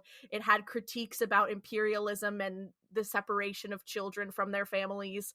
And it had like slay little girl bosses, and it had a fun like new I don't know, alien species that was cunting it up. It had everything, and it had jean jacket ass looking dresses. I was obsessed. This is one of the ones for me. This was one of my favorites for sure, but it's also one of the ones for me that I was like, I need like 80 more episodes about this, because the plot it sets up is so interesting, and I love how dynamic all the characters got to be in such a short amount of time. But also, like, I don't know, I loved when she was like flying through the air and thought she saw the Imperial who took her child, and so she like flips the fuck out and is like, I gotta kill this bitch. When she like stopped from killing him like midway through, and she like got up onto his platform and had those like, first of all, those really cool like knife cuffs that she had going on, and then she like stopped and was like, oh shit, that's not who that is. Like, I was on the edge of my seat the entire time. I was really entertained by this. I thought it was such a cool concept and such like a cool location. I feel like often Star Wars is like, here's a bar or whatever, but like this whole like place seemed to have like a life and history to it that I thought was really interesting to see and observe. I believe this one is based on a real historical story of a spy in France when it was occupied by the Nazis. Correct me if I am wrong. I will look it up. But the other cool thing was like, this was another one where I was like, oh, I didn't guess that twist, because again, I think we don't have a lot of stories about mothers, but also a mother and son dynamic we also don't get a lot in Star Wars. I would say we get Hera and Ezra a lot, and I would say they're big, but like what was I believe that I got it as soon as like she went for the guy and the guy wasn't the right guy. I was like, oh god, that is her son, whatever. But before that, I was like, before that I didn't, and I was gagged.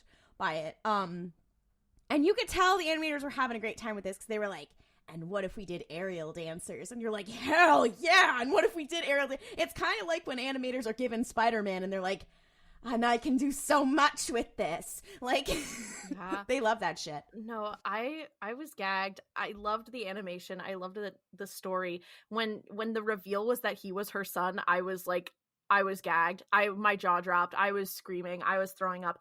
Also, I loved this little cast of like for merry band that she had. What else I loved about it is that it's a very touching and like harrowing story about a mother who lost her child and whose child was taken from her, and it's this deeply troubling thing, but she still has the support of like her community, and like she still has this almost like child figure, like she's still like the mother figure to this other girl who is also like cares about her very much, and it's just really cool. And you know what I've just realized it's like Leia and Ben Solo and Rey if it was a more cohesive plot. Speak up. Because Speak like louder. No, I'm just saying, I feel like some of the best parts of the sequel trilogy for me were Leia being like, damn, everything is so fucked up, but I'm gonna stay hopeful. And like that was what this was. This was a mother whose son is now in a bad way, and she is needing to rally her community that she has to go to save him. And that is such a fucking good story, and it's one that I wish was like highlighted more in the sequel trilogy, and it's one that like this hit exactly what it needed to hit to make that impactful.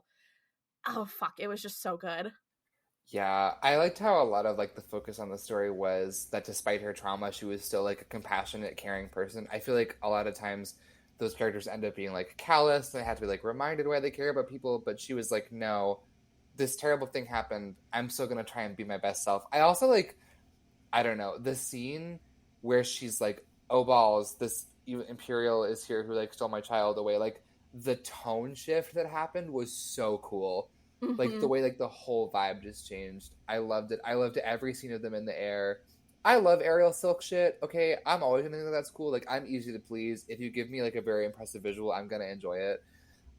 But like her with the dress and the wrist knives and just like everything was so beautifully animated. But it also like the beauty of it was still a part of the story at the same time.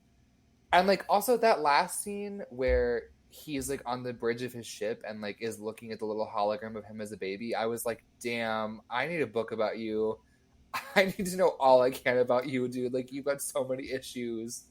She was mothering. She mothered so Absolutely. hard. She graduated top of her class from Conservan University. She was factoring in a 9.9 motherquake on the Hunter scale, like just unparalleled. She is your mother. Story. Well, is this like the third story also about like an older woman in the Star Wars that we have also? Yeah. Because that's, I mean, 2 of their mothers, but just like 3 so far as like older women, and maybe this is Star Wars Vision MILFology, you know? I like. That, I'm an advocate for. That was what was kind of not crazy to me, but like I did enjoy this one, and I couldn't help but think while we were watching it, I was like, damn, this was what I wish Garza Flip had been, of like just like, yes, a woman affected by imperialism and like being like, okay, this is how I can do good, is through this work. Because like it's not just about her like her trauma with her son, but she was like actively doing spy work and like putting her life on the line to be like, no, all of you bitches have trackers. Snow. I'm the surveillance state. I've put air tags on all of your helmets. Not air tags. There's an AirTag traveling with you. Did you know that? No, because all of the stormtroopers' phones would be lighting up with that stupid fucking notification. Sorry, I had to watch a friend's house, and she gave me an AirTag so I wouldn't lose her keys, which I don't know what that says about how much she trusts me, but I digress. Every time you would go somewhere with an AirTag that isn't registered to you, your iPhone will be like, hey, did you know there's an AirTag traveling with you? And I would get that every day, basically all day, because I always have my keys with me, and I'm just and imagining... so would I. Yeah, because we would be together and you would get the things like, hey, dumbass, did you know there's an air tag traveling with you? But that is why we know. No, because that's the thing. The Empire, because they're the bad guys, they're not allowed to have iPhones. They all have Androids. Oh my god. That's a little joke about product placement. If you guys didn't know, we've talked about on this show before. Also, Mel, I was gonna make a joke about how we wanted Garcif Whip to be that way. This was made by a French studio, and as we know, that French people in Star Wars are Twi'leks, so let's think on that. Anyway. Damn, it was just this was also another one where it was like, again, the cool animation was a part of the storytelling. Wow, one could say that's a part of the artistry of animation. Anyway, also I love how they had a very classic Star Wars parental showdown, but with a mother and son instead of a dad and a son. Wait, you're so right. This is so like Vader and Luke if Vader was good. It's like opposite. Up. It's opposite Vader and Luke, but also it's very Han Solo and Ben in The Force Awakens. But also the key part though is that they're on very up high in a very precarious situation where they're OSHA violations. And I think that's what OSHA violations and parental issues are. What makes Star Wars. That's what makes it tick. So I will say if I'm your mother, not to quote Meghan Trainor, but if I am your mother felt like playing with toys, the Spy Dancer felt like a coloring book. Like it felt so expressive in a way that I think a lot of media, and especially like live action stuff, like doesn't get to be. And I know that that's kind of like a silly thing to compare it to, but I feel like we don't get like those. A lot of things are afraid of putting like too many vibrant colors because it doesn't. I think that it doesn't always seem as elegant in some eyes, but I think that this showed that you can have so many different like textures and colors and that kind of stuff and still have a very elegant, very elevated vibe, which I loved. And I loved how like unique the character design was. Like all of these characters looked so different and they all had so much personality baked into them just by how they are animated.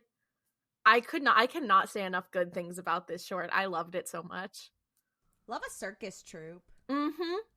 You know. I also love them being like, fuck it, we ball. We got to get the fuck out of here. Bye. I'm like, no, because I'm like, where's their book? Where is their book? Are we ready to talk about the Bandits of Galak? Because yes, as much as I have to say about this is by Studio 88, right? Yeah, or by 80. This is by 80. This is by 88 Pictures, which is Indian. This is one of my other favorites. I'm fucking obsessed with this. Charuk, you are my best fucking friend. I'm obsessed with him. Holy shit. He is everything to me. I was screaming, crying, throwing up this whole time. It's another thing I was talking about. Like, it had so many bright colors and it had such an immersive atmosphere and all of the character designs were so unique and so out there. It was so fucking good. Like, they felt very grounded, but when there was like a crazy character, they look crazy. Like the Inquisitor. Oh, the Inquisitor was sick as hell. Scary as shit. I was obsessed with him. One thing that I did think the whole time was that I was like, you know, we talked about this with season 1 of Visions where it's like Star Wars. They tend to steal from two things, Japan and various South Asian cultures. And so this time around when it was like, what if it was Star Wars, but there are Indian people actually making it? You were like, oh wait, this bangs. Like it was like there are several arcs of the Clone Wars where you're like, wow, cultural appropriation is really having a time here. And this felt like watching an episode of the Clone Wars where it wasn't racist this time. It was just cool. It was just, I was like, oh, this is how it's supposed to be. This is how it's supposed to be the whole time. Shit.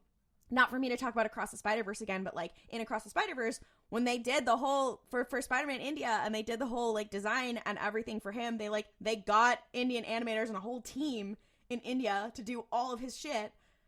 you could tell from the details, like people have been pointing it out, whatever. And I feel like this is very similar, whatever. And it was just really cool. Like I compared it also to the Clone Wars, and that it felt very much like when you get to a certain planet or you get somewhere, whatever, and you get a sense of place, you get a sense of culture. Like they're traveling, so you're getting a sense of several cultures. You're getting a sense of several landscapes, even that they covered in a very short amount of time. And the characters themselves are ending up in a place culturally that they weren't before because they're traveling.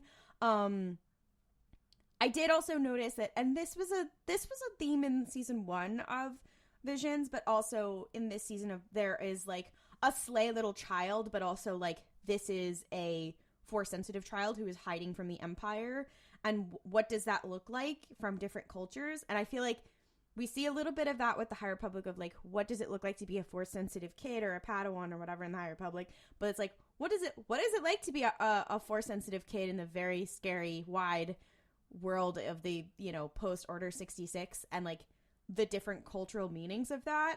I don't know. It was just, I really liked it. Also, we obviously have a lot of sibling narratives in Star Wars, but we also like the traditional, like, okay, I go off to my Jedi future and I say goodbye to someone, is usually with a parent, and this is one with a sibling, which I thought was crazy. I was crying, I was screaming, I was throwing up. Also, once again, MILFology. One could say GILFology. That woman, when she made her cane into a, I was like No.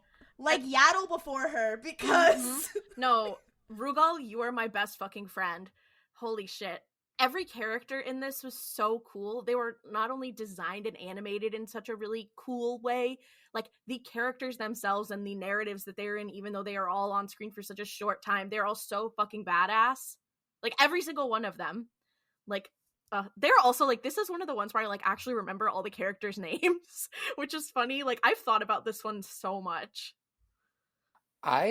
She was so slay. Also, like, I don't know, when Vision Season 2 first came out, bitches on Twitter were like, how is her lightsaber a cane? You guys are dumb. Okay, you guys take the time.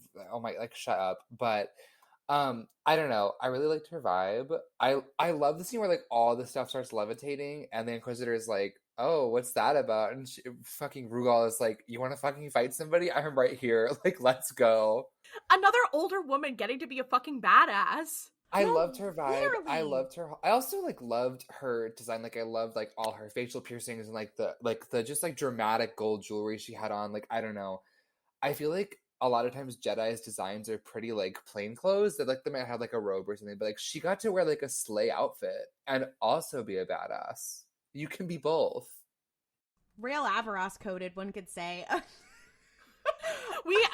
Rail Avaros and Rugal, they would be besties. They would be besties. She would have mad beef with him though, because I feel like he would like swing his feet up on the table and she would be like, fuck no, put that shit away. Yeah. I will also say about her, what was interesting is that like we have a lot of stories of Jedi survivors, one could say, who are always on the run. They're very traditional Star Wars, like they're on their ship. We got the Mantis crew, we got the Ghost crew, we got a lot of things. But for her, it's like she's kind of hiding in plain sight. Like she has this whole underground thing, which also connects to the Obi-Wan series. We have like the hidden path or whatever, but like she's integrated with the society, whatever. She's wearing regular clothes, she's whatever. Clearly there's probably people who know in her community or whatever, and she's just like, yeah, I'm I'm not announcing it to anybody, but like I'm hiding in plain sight. And she's not like, oh, I'm hiding in the rural desert because I'm sad, like Obi-Wan. Well, Obi-Wan had a job, to be fair to him. But she was she was like a member of the community. Like she was like a community elder that everyone respected.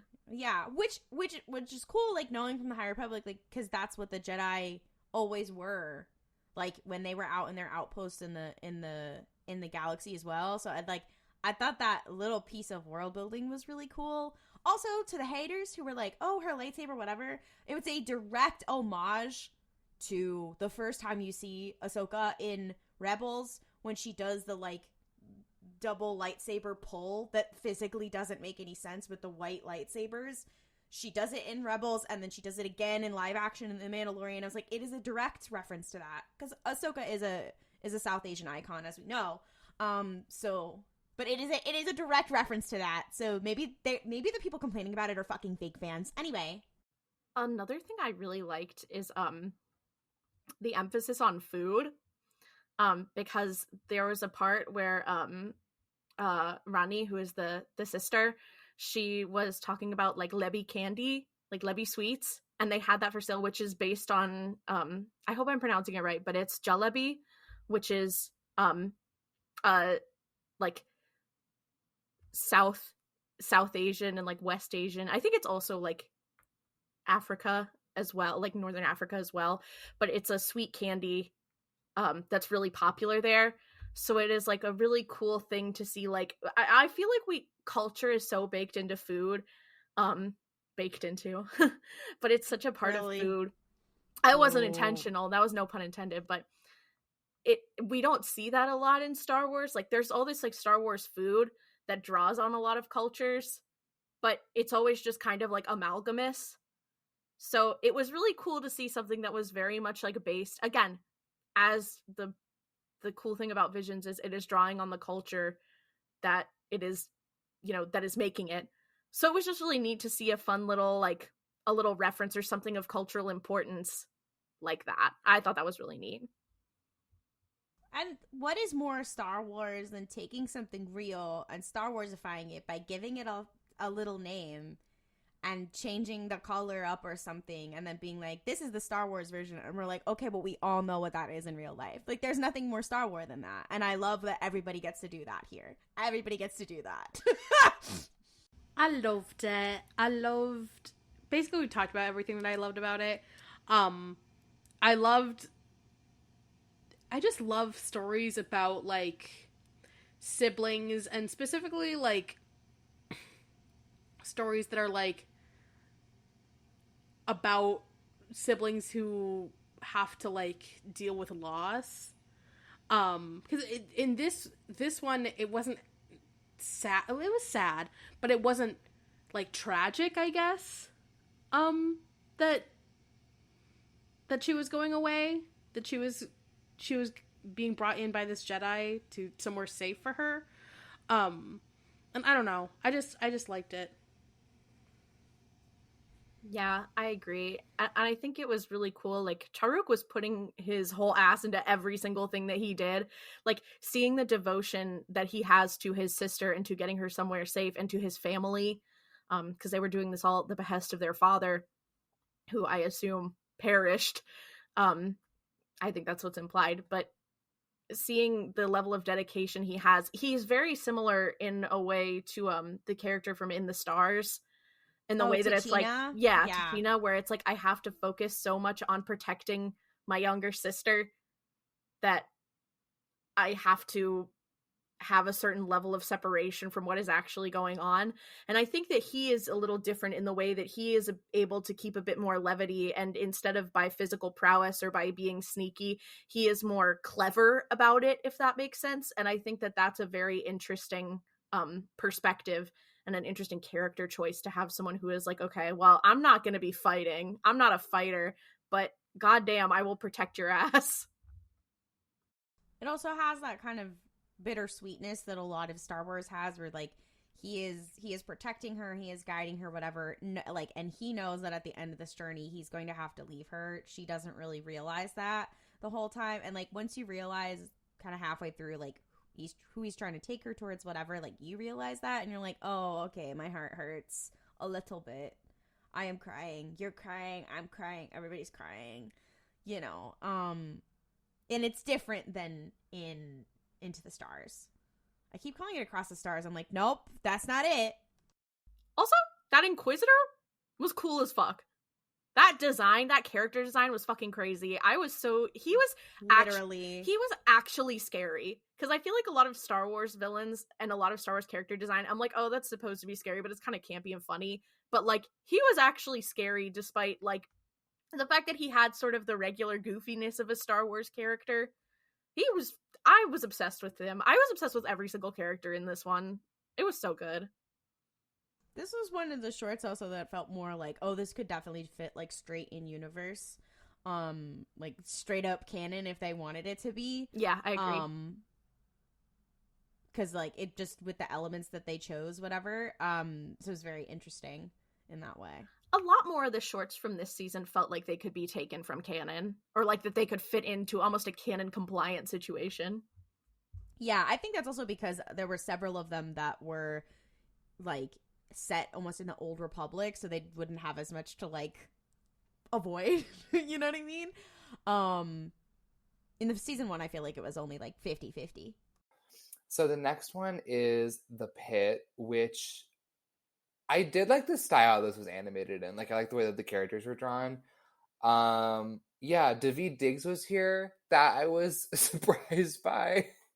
I was like, oh my god, okay. It was really fucked up when I was like, I kept laughing because this is a very serious short and it's really well done. And it like, you really feel the seriousness and the dread. And it's very interesting to see like, how do you get a society to rally? How do you get people to look up and realize the wrongdoings of the society they live in? And how do you get people to take initiative? And how do you get people to contribute and help? And I think it's and about like community organizing and community leaders and how often your leaders are the ones that end up being martyrs. And I thought that it had a lot of really cool messages. The entire time I was like, oh my god, that's Daveed Diggs.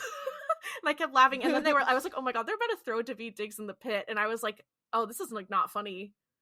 I can't even like make a joke about it. That was just straight up really fucked up. The premise of this one is kind of it's almost like horrifying. This one's like a very like visceral horror concept of what the Empire can do to someone. Like you feel this like when you're like, oh, they're trapped down there, you're like, whoa, I feel claustrophobic. Just the premise was really cool. Just as a cool note for like the studio that made this is Dart Studio, which is the first Black owned anime studio in Japan, and then they co-produced it with an employee from Lucasfilm who like this was one of his first like projects that he was working with Lucasfilm. That's why they'd say like it says in the production that it's both the US and Japan. So it is both American and Japanese like styles together, which was really cool. I just thought like the concept was really cool. And also we were getting to the whole like resource extraction and you know, kyber crystals and that kind of, this is another one where I was like, oh, they could drop that right into the canon, whatever, but they were like, they chose to very much do this, like, this one almost felt like a parable or a fable kind of deal, where it's like this one, like, very fucked up premise that we're going around, almost like a moral quandary situation, which I thought was really interesting. Yeah, I feel like I liked how much of this season felt like they could be like regional like fables or stories. Like they felt very like, I don't know. I thought it was cool. I thought when they all like chanted and that got the people to pay attention, that was like a really cool scene. I don't know. I feel like this, like I wanted like a little bit more. Like I wanted to know like, okay, what happens now? Like at the end of it. But that's like the trade-off of something like Visions. It's like you don't get the and then what kind of deal. Yeah, I agree. I think one thing I did really like, Claudia, something you had mentioned, is about this being from the first Black-owned studio in Japan. What's really cool about it is you can tell, one of the criticisms we had of Vision Season 1 is that that they didn't have a whole lot of Black characters, and the one that they did have was a Black woman who was very, like, traditionally masculine and very violent, and it was just kind of like overall it was still like, it was a good short, but that left kind of a weird taste in our mouths. And it's really interesting to see like this season is so much more diverse, not just because it is like from around the world, but even in like this, which is the one that's from Japan, like it is a story, a very Black story. Like it is, yeah. And you can tell that it is made by, it is made by Black people, because it has a lot of, not only in the character design where there's a lot of very diverse Black characters, but also in the content of the story itself. It very much fits a narrative that represents a struggle that, Black people and Black Americans especially like have had to face, of being having to work and having to do labor, and then, being thrown aside and not being, helped and being actively stifled by the system, and having to rally community, to to advance and to, regain power. And I think that it was very pointed, and it was very poignant. And I think it handled it in a very concise way. And again, it was not one that pulled its punches in terms of its politicalness. Like, you knew what it was about. It was not vague. There was also this very specific scene with the kid who gets out running into the city asking for help. Like, in real life, like, it is hard to get people to care, and it is hard to get people to help and whatever. And so the very powerful part of the short is that, like, people eventually, they do come and help, whatever, and it is about the collective action sort of thing that is the help. But, like, this kid being like, hey, this is a real thing that's happening to people. I am the proof that it is happening, sort of thing.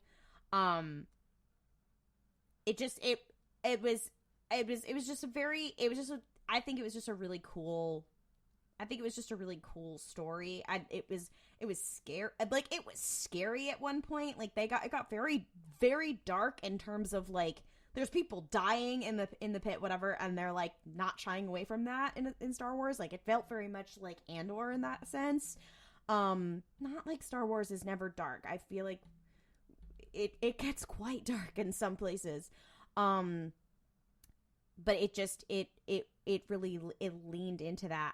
But also, I want to say, it also leans into the hope, right? Like, there's a scene with the little girl with the kyber crystal that kind of implies that she might be, like, force sensitive of some kind, whatever, because she's, like, resonating with it.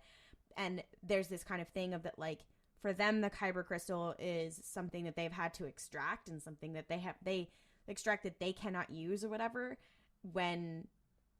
and something that, like, the Empire wants to use for something specific, when actually it is something that, like, very similar to narratives in Rogue One, when we see that, like, the Empire wants to use the crystals for the Death Star, but, like, you have it as a symbol of faith and that kind of thing, like, that Jyn wears on a necklace and that kind of thing. You have that scene with the little girl holding it, whatever, that it's like, oh, it has a different purpose, and it's something that, like, we can use, this thing that, like, we extracted, or kind of thing. I just thought it was really interesting. And yeah, same thing that Noah said of, like, sometimes with some of these ones, I'm like, oh, this is really interesting. I'd love to see more. Damn. Shit. Yeah. I totally get that. I think it's also, this is one that I'm like, I feel like it's hard. Like, I don't even have that much to say on it, because I was like, damn, it was very concise. I liked so much of it. And it was just good. And again, I also like that it went into we have a very special little girl trope, yeah. Like, it was a very special little girl, and there were mothers, there were sisters, there were, a lot of very cool, powerful women, which is always exciting. Something this whole season has leaned into a lot. But yeah, I really adored this one. Also, seeing that it was called The Pit, I was like, well, we know this one's already gonna start. This one's gonna start rough. Okay, all right, shit. Got it. Yeah. I also like the character designs, because you had a lot of humans, but you also had a lot of aliens as well. It was just neat. It was just cool. Yeah. Yeah. Something I've thought about in Star Wars is, like, first of all, the depictions of police brutality, because we've only seen it for the majority happening to black people, which isn't great. But it's, I don't know, echoing what is true of reality. And I think that I was on the fence about this short up until, like, when we started discussing it. And Claudia, you had mentioned that this studio is, like, the first black-owned studio in Japan, and I feel a little bit better and more comfortable in saying, like, okay, I feel like this is less about, like, oh, this is, I don't know. I was very afraid of it being kind of like, oh, well, we are going to talk about, like, the struggle that Black people go through, but we also have to make it a martyr story and also have to include police brutality. I don't think it's that. I think it's more of, like, a reflection of, like, okay, this is an experience as opposed to this is the experience. Which is nice. And I think also Star Wars kind of shies away, or it doesn't even, not that it shies away, but, like, we don't have our main characters necessarily being the people who are disenfranchised in this very specific way where their labor is being exploited.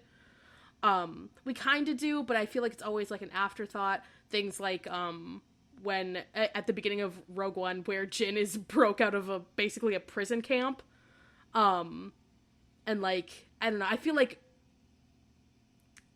labor exploitation in Star Wars is always kind of like a backdrop or a setting, as opposed to, like, something that is really thought about, save for, like, Andor, of course. And so it's interesting in thinking more about it. I think I'm coming around to the pit, as a piece of Star Wars media talking about this. Also, I liked it for it, the message, the underlying message of it. Yeah. I think one of the differences between this and, like, when Black people would experience, you know, state brutality in Andor is who it is being produced by and the lens with which it is being done through. Because like I said, I think that this felt very intentional. It felt like it was making a comment. It was not for shock value. It was not for shock value. And even though it was shocking, that was the point. And that was, it was part of saying, like, yeah, what happens in real life is shocking. And this is something that happens in real life. Whereas in Andor, it was almost like, well, these are the characters in the roles that we have. And they happen to be Black, but they also happen to be the only ones who experience this. And it's also being written by a bunch of white people. So, you know, it's a very different kind of, for me at least, it is a very different interpretation.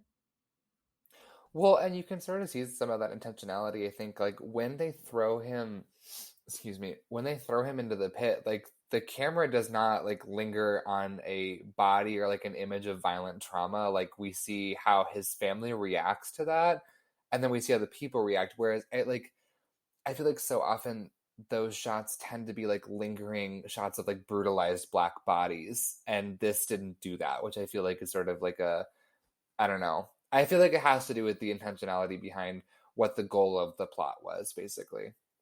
The background on the production of this also is that this was a collaboration with Lucasfilm. So it was actually an employee at Lucasfilm who was not in their animation department. He was Lucasfilm's, like, franchise video assets manager. His name is Leandre Thomas. He got this idea and he pitched it to the animation leadership, and they really liked it, and they were like, okay, this would work really well in Star Wars Visions. And because they were doing Star Wars Visions, and because, like, the people who worked in animation there know animation really well, they knew of this studio in Japan, and also they had worked with a lot of different studios in Japan. I believe it was Athena Portillo. Was reading the article, who knew about them and who was like, oh, I think this studio would really be able to, like, help you with your vision and doing it. So it was very much like it came from the mind of a Black creative who works at Lucasfilm and then who worked with a Black anime studio. That's cool. Yeah, which I think is really cool also. And I read a whole thing about, like, the process of how, like, he's made like live action short films and stuff like that, but he hadn't done animation before. So, like, this is also like a really cool part of his career also. So it's really cool in that way. Also, whenever people are talking about Star Wars Visions in general, the love for animation and the, like, opportunities that, like, all of the different studios have talked about, and, like, the trajectory on, like, their careers and stuff that they've talked about is, like, really interesting. You can tell that there is a lot of love and intentionality that is put into all of it, in both seasons. Also forgot the main kid's name in this one. His name is Crux, which I think is cool. I forgot that was his name.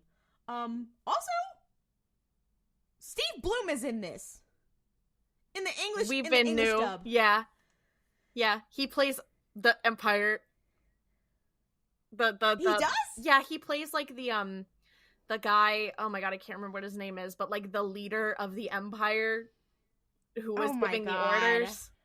Oh my god. Also, Anika Noni Rose is in it too. I was like, damn, they got some big people for this. Well, they got a lot of big people for all of these episodes.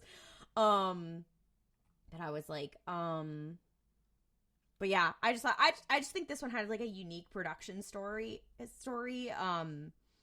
So anyway, Lucasfilm, maybe you should continue to do that and not have white guys behind the scenes writing that kind of that sort of thing. Anyway, this is a problem we've talked about on many episodes. Anyway, I'm like, this is in the right direction. Keep it up.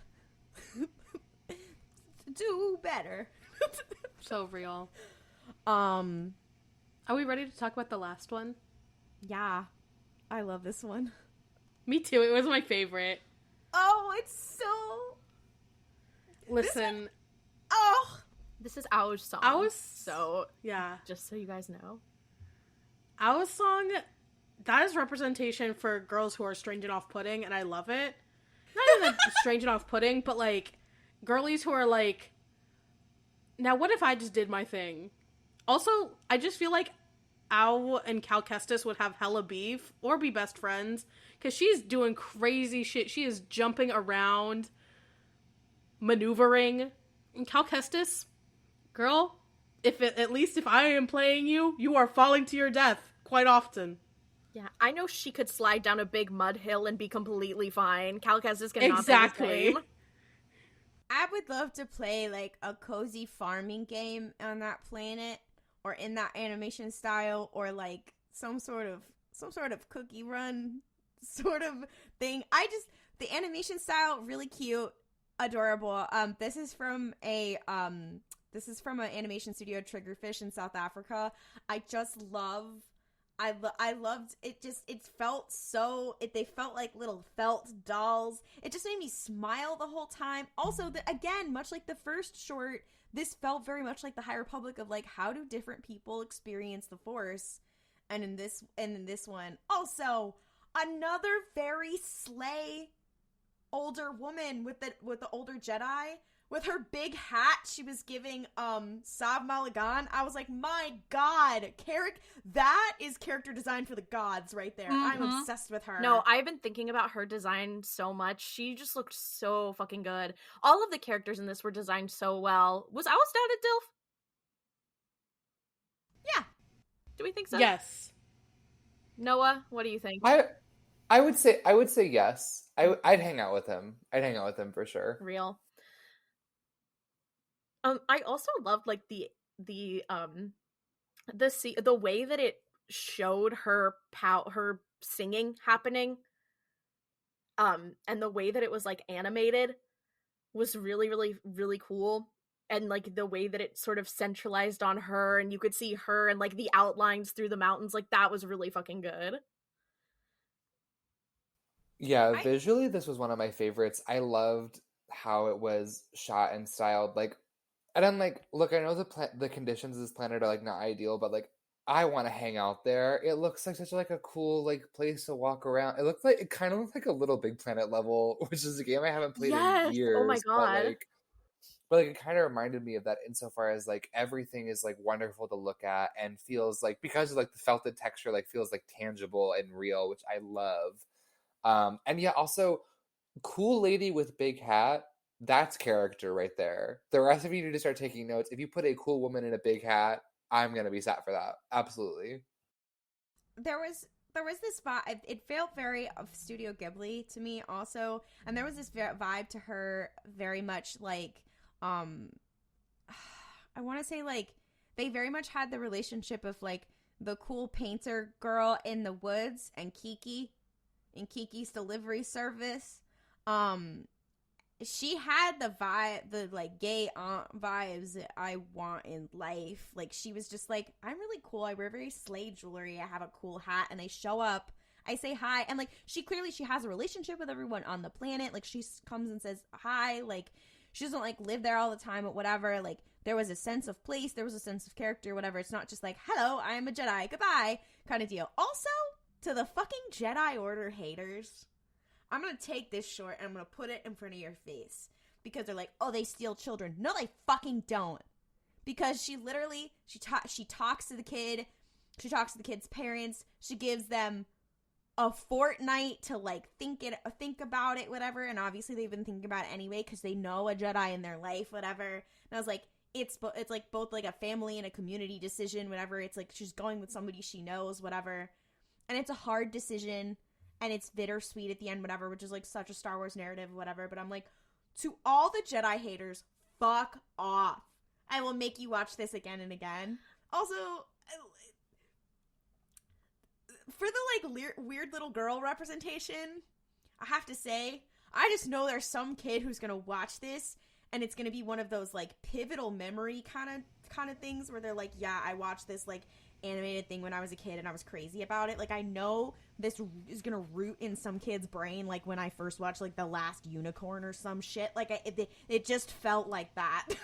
No, because I was thinking about that earlier. I was thinking about, like, I wish I had Ao's song when I was a little kid, because I was a weird little fuck, and like this would be right up my alley. But instead I got fucking the Father Christmas movie where he's English and he's fucked up and goes on vacation to Vegas and like maxes out his credit card or whatever. I'm sorry, what? I've never heard of this. I had never heard of it either, and we watched it for the first time this last Christmas. It's crazy. It's literally like Santa's like, fuck this, I'm going on vacation. And he's just like a fucked up little guy. Yeah, and he like eats so much and he's like, oh god, I ate so much my tummy hurt. And like, that was, to me, gender as fuck. I wish I had Ao's song so my gender would be a little different. Anyways, this was a very beautiful short. I loved it. Yeah, I know. I think you've sort of summarized it for me. Yeah, no, that's it. Yeah, yeah. Yeah, this is what I'm like, I have no notes. It was just perfect. It was so precious. And I also love the story of being like, the Sith came from off planet and came and fucked up their world and fucked up the crystals, and a girl from the planet said, fuck that, I'm gonna fix it. Like, that is so cool. I also love how, like, it really balanced whimsy and seriousness at the same time. Like, because, like, the style of the animation was so, like, childlike, but then, like, the actual, like, content of what it wanted to talk about, I was like, oh, slay. Like, it can be both. Yeah. Which is, that is Star Wars when it's at its best, when it's like, we can talk about something serious, but also it can be camp. Yeah. Like, that is always Star Wars at its best. Star Wars Visions, you get it. You always get it. You are always my best friend.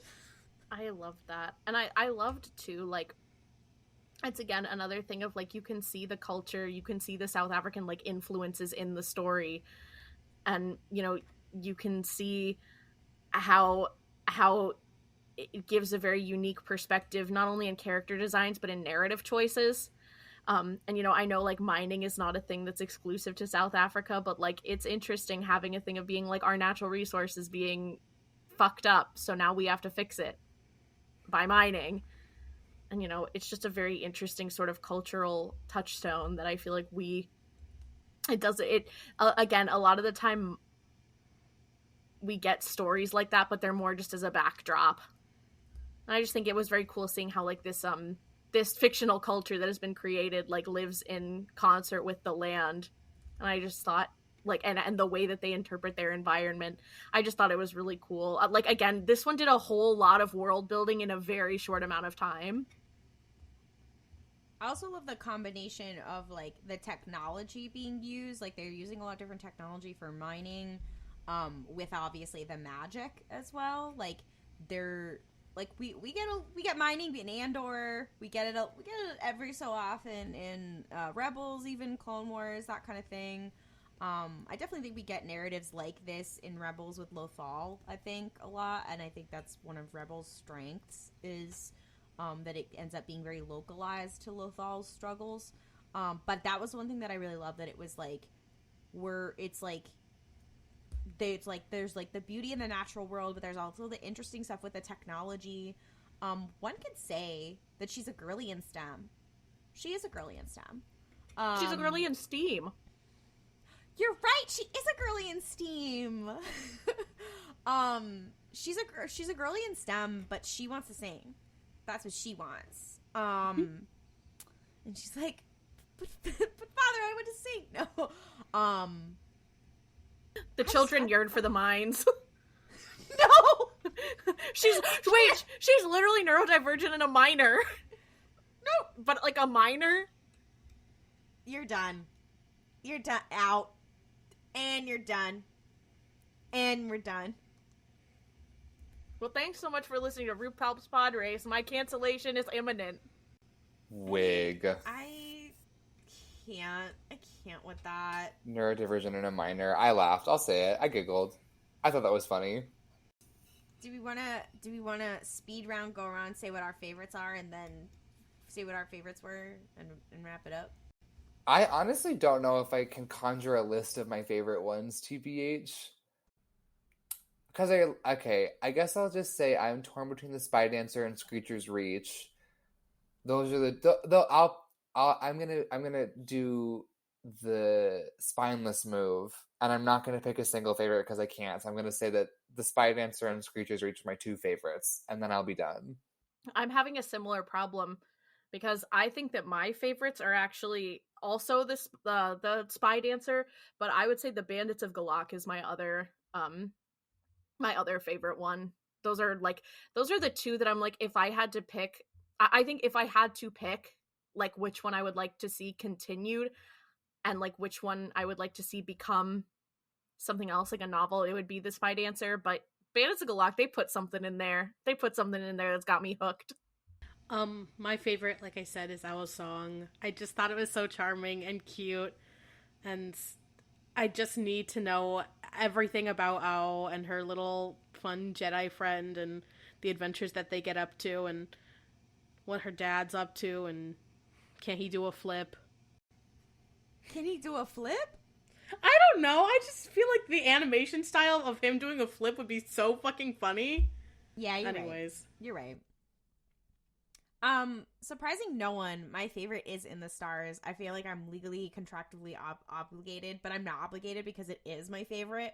That being said, hard second tie between Bandits of Golak and Owl's Song, because, and also I did quite like Screecher's Reach, I will say. But Bandits of Golak and Owl's Song, they put something in those. They really put something in those. In the Stars, if In the Stars is not nominated for an Emmy, I will be tweeting every day Latinophobia. Anyway. Period. You're so real for that. You're so real for that. With that, I believe it is now time for hashtag Name That Ship. Am I wrong? Mm-hmm. No, I mean, you're not wrong. You're right. Yes, you are a dumbass. You're like, am I wrong? I'm like, uh-huh. Welcome to Name That Ship, everyone's favorite segment. It feels like a million years since we've recorded Name That Ship. But it is a segment where one of our hosts will find a fan fiction and bring it to the table. We will read the tags, some of the characters, summary, etc. Everything that our esteemed hosts, our friends, will need to try to guess who the main ship is. You know how it goes if you've listened to RuPaul's before. Let's get into it. Are we ready? I brought one today. Ready, let's do it. I brought one today that is very fun to me. I'm kind of obsessed with it. This is character A/character B. Character A, character B, character C. Additional tags. Mpreg. Mpreg character B. Father's Day. Alternate universe modern setting. Dad AU. Character B is character A, or character C is character A and character B's kid. Background is... I'm not done. Background, polycule. That they're not listed as characters. Another character is another character's adoptive kid. Neither of those characters are listed in the tags. And that's it. Is character B Jesus Christ? Yes, you got it. No. For those listening at home, we are recording this the day after Father's Day. This is the day so after it's Father's relevant. Day, yes. Okay, so are these both Star Wars characters, They or are is this a all crossover? no, they're all Star Wars characters. Okay, and then second question to that. So this is two men, yes? Okay, have these men canonically interacted at any point? Yes, quite a lot.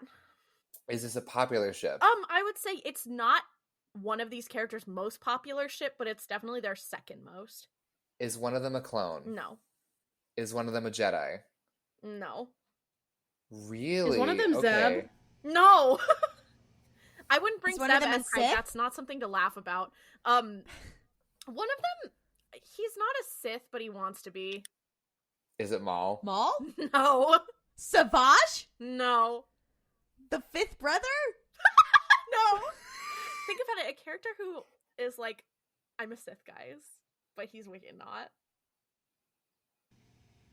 I mean, I don't know if Gregory? he wants to be a Sith, but he seems like someone who want to be a Sith. Ben Solo?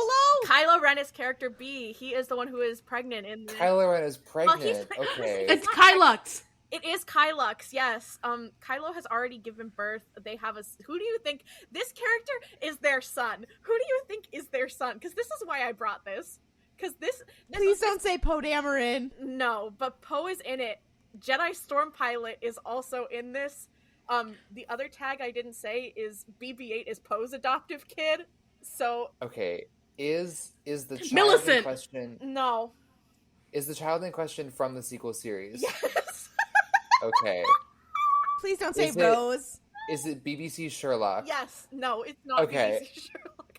This is a character who has no fucking business being their son. I read this, I was like, what the fuck? Is it a Uh, man? It's a man, yeah. Who is Lor older- Santeca. No, but this character is older than both of them. Luke I Skywalker. mean, I think he's older than both of them. I don't know. Oh, wait. Oh my god. I can't remember his name. He was in Sharknado. Oh, Jeremy Gilbert from the Vampire Diaries. Wait, that was Piranha 3D. Shit, wrong movie. No. Snap Wexley? No. Snap Wexley. Fuck. Fucking General Pride from the third sequel movie. No. This is a character who Snoke? Yes, Snoke is their son. What? That I Kylo hate gave her. birth to. Their son is Snoke. This is also, it's so important to know this was written in 2017, so before, I think it was pre-Last Jedi? Yeah. Oh wow. Oh, that I'm obsessed with that. That's That's a so much. time capsule Okay. But right this That's is there. crazy. Leia has a little Father's Day party at her house, and Kylo can't think of an excuse for them not to go. Then they go, and I'm pretty sure Kylo and Rey are cousins. Cool. Anyway, Okay. the fact that Snoke is their son really sent me. Well, this one is not topical to Father's Day. Actually, in a way, it kind of is. This was sent to me by the actual Kate Bishop on TikTok, who has a history of sending us generally pretty great fics. So I was excited about Another this. banger. I know it's gonna be. I like this. I have so many thoughts about this. Anyway, so this is, so here are the pairings: character A / character B, character A and character B, character C and character A, and character A and character D. So there are 4 characters, only one ship, and that's A / B. The additional tags are alternate universe canon divergence. I can't read that one. First contact, parental bonding, parallels, light angst, everyone has issues, everyone needs a hug, touch-starved character A, mind your injuries, strangers 2 ? Pre/, character A's midlife crisis TM, POV alternating, I'm smashing, I can't say that. That tag I'll read at the end because that will give away sort of what's going on here. So, that's what we've got to work with. Are they Jedi Are there Jedi characters? One of them is a Jedi, not in the ship though.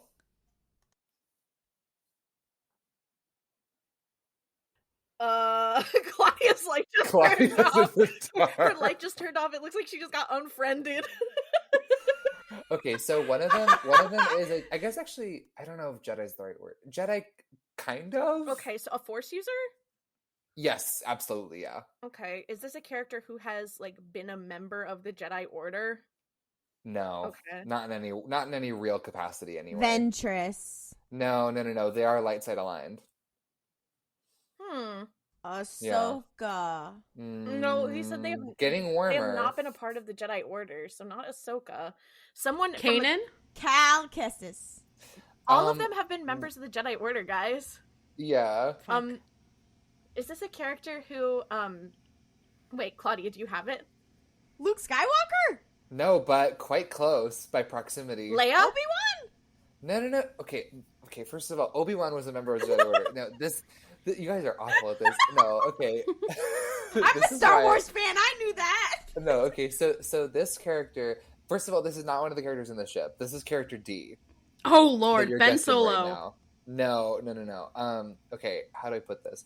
So I don't think they ever counted. They're quite a popular character, and they have been for some time, but they were also a fairly recent invention, like in the history of Star Finn. Wars. Yes, Grogu. Oh. Grogu is character D. Is one Din Djarin?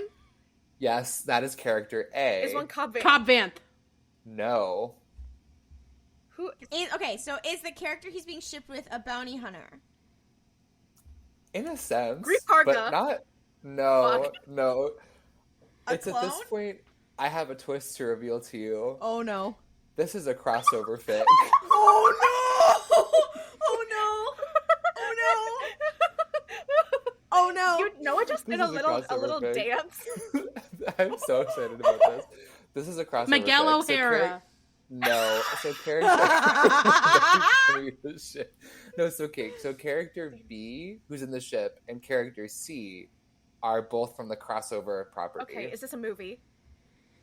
No, Is this a Book series. Book? no. Is this a Video comic? game. There is one. There is a comic, or The there is a Walking video Dead. game? There is a comic. There's also a video game. Oh wow, I was The gonna Walking Dead. I was gonna rag on you for saying No. The Walking Dead, but that actually does have a comic. and a Last of video Us? Game. This is The Last of Us. Is that? Joel Miller? Oh wow. Is that Ellie? Is the other character? Yes. Oh wow. Yeah. Pedro so Pascal, this, ex Pedro Pascal. yes, and so the tag that I could not read was I'm smashing the space western and the zombie western together like two Ken dolls. I'm obsessed with Okay, that. So- this is the Pedroverse. So the premise of this fic basically is that Din Djarin and one Grogu, so Grogu is away. Grogu is with the Jedi. This, I believe. Hold on, when was this written? Recently, but this is under the impression that Grogu's hanging out with the Jedi and Din is not with him anymore, so he's sad. Din's ship crashes in Wyoming. Right. First after, mistake. I know. If I'm reading this correctly, this Din Djarin's ship crashes in Wyoming directly after Ellie and Joel decide to part ways and have that big blowout fight. So Ellie runs into the woods and is like, "Who the fuck is this guy?" That's fucked up. Okay, also obsessed with that. Obsessed with obsessed with the idea that The Last of Us is taking place in the Star Wars universe, and everywhere's just like, fuck that planet, we're not going there. No, like that. I haven't actually like read this entire fic because I do want to. Because also like there's some stuff. There's some stuff. This is like a series. Yeah, there are parts to this. There are multiple parts, and I do want to read all of them. Okay, so I thank you to the actual Kate Bishop because when I opened this, it said Din Djarin / Joel Miller. My soul left my body. I've never been happier. I was like, this is perfect. they really went. This is for Noah. Noah Core, yeah. That's why when you were like, is he a bounty hunter? I was like, I mean, kind of. But I don't know if Joe's I- quite a bounty hunter, but I appreciate. he kind of is when he's living in Boston. Like Oh, I he guess does, that's like he kinda- smuggles shit. He chases people down. Yeah, he does. like a little He bit. does some bountying. Okay. So here's a question: if we're into the Pedroverse, Mhm. who is the Miguel O'Hara? Who is? Well, you can't have a Miguel O'Hara of the Pedroverse. Oscar Isaac, I think, is the Yeah, answer. I think Oscar Isaac is actually still just Miguel O'Hara. Anyway, to finish off my name that ship. Thank you to the actual Kate Bishop. This fic made my. I saw this actually before we recorded the Zebbies. It's been that long, and I was thinking about it since then. So I'm happy that I got to bring it forth now because it was absolutely wonderful to see. And with that, thank you so much for joining us this week for RuPaul's Pod Race. Episodes drop every other Sunday until the Ahsoka series, but for updates, Star Wars news, and more curse shit, follow us on social media at RuPaul's Pod Race. And if you want to ask us a question, you can send them to our TikTok Q&A, Tumblr Ask Box, or email us at rupalpspodrace@gmail.com. If you really love the show, please consider rating and reviewing it on Apple Podcasts, Podchaser, Spotify, or Overcast. And tell a friend who might be interested. It really helps. May the Force be with you, and don't cliff it up. Waka Waka. waka.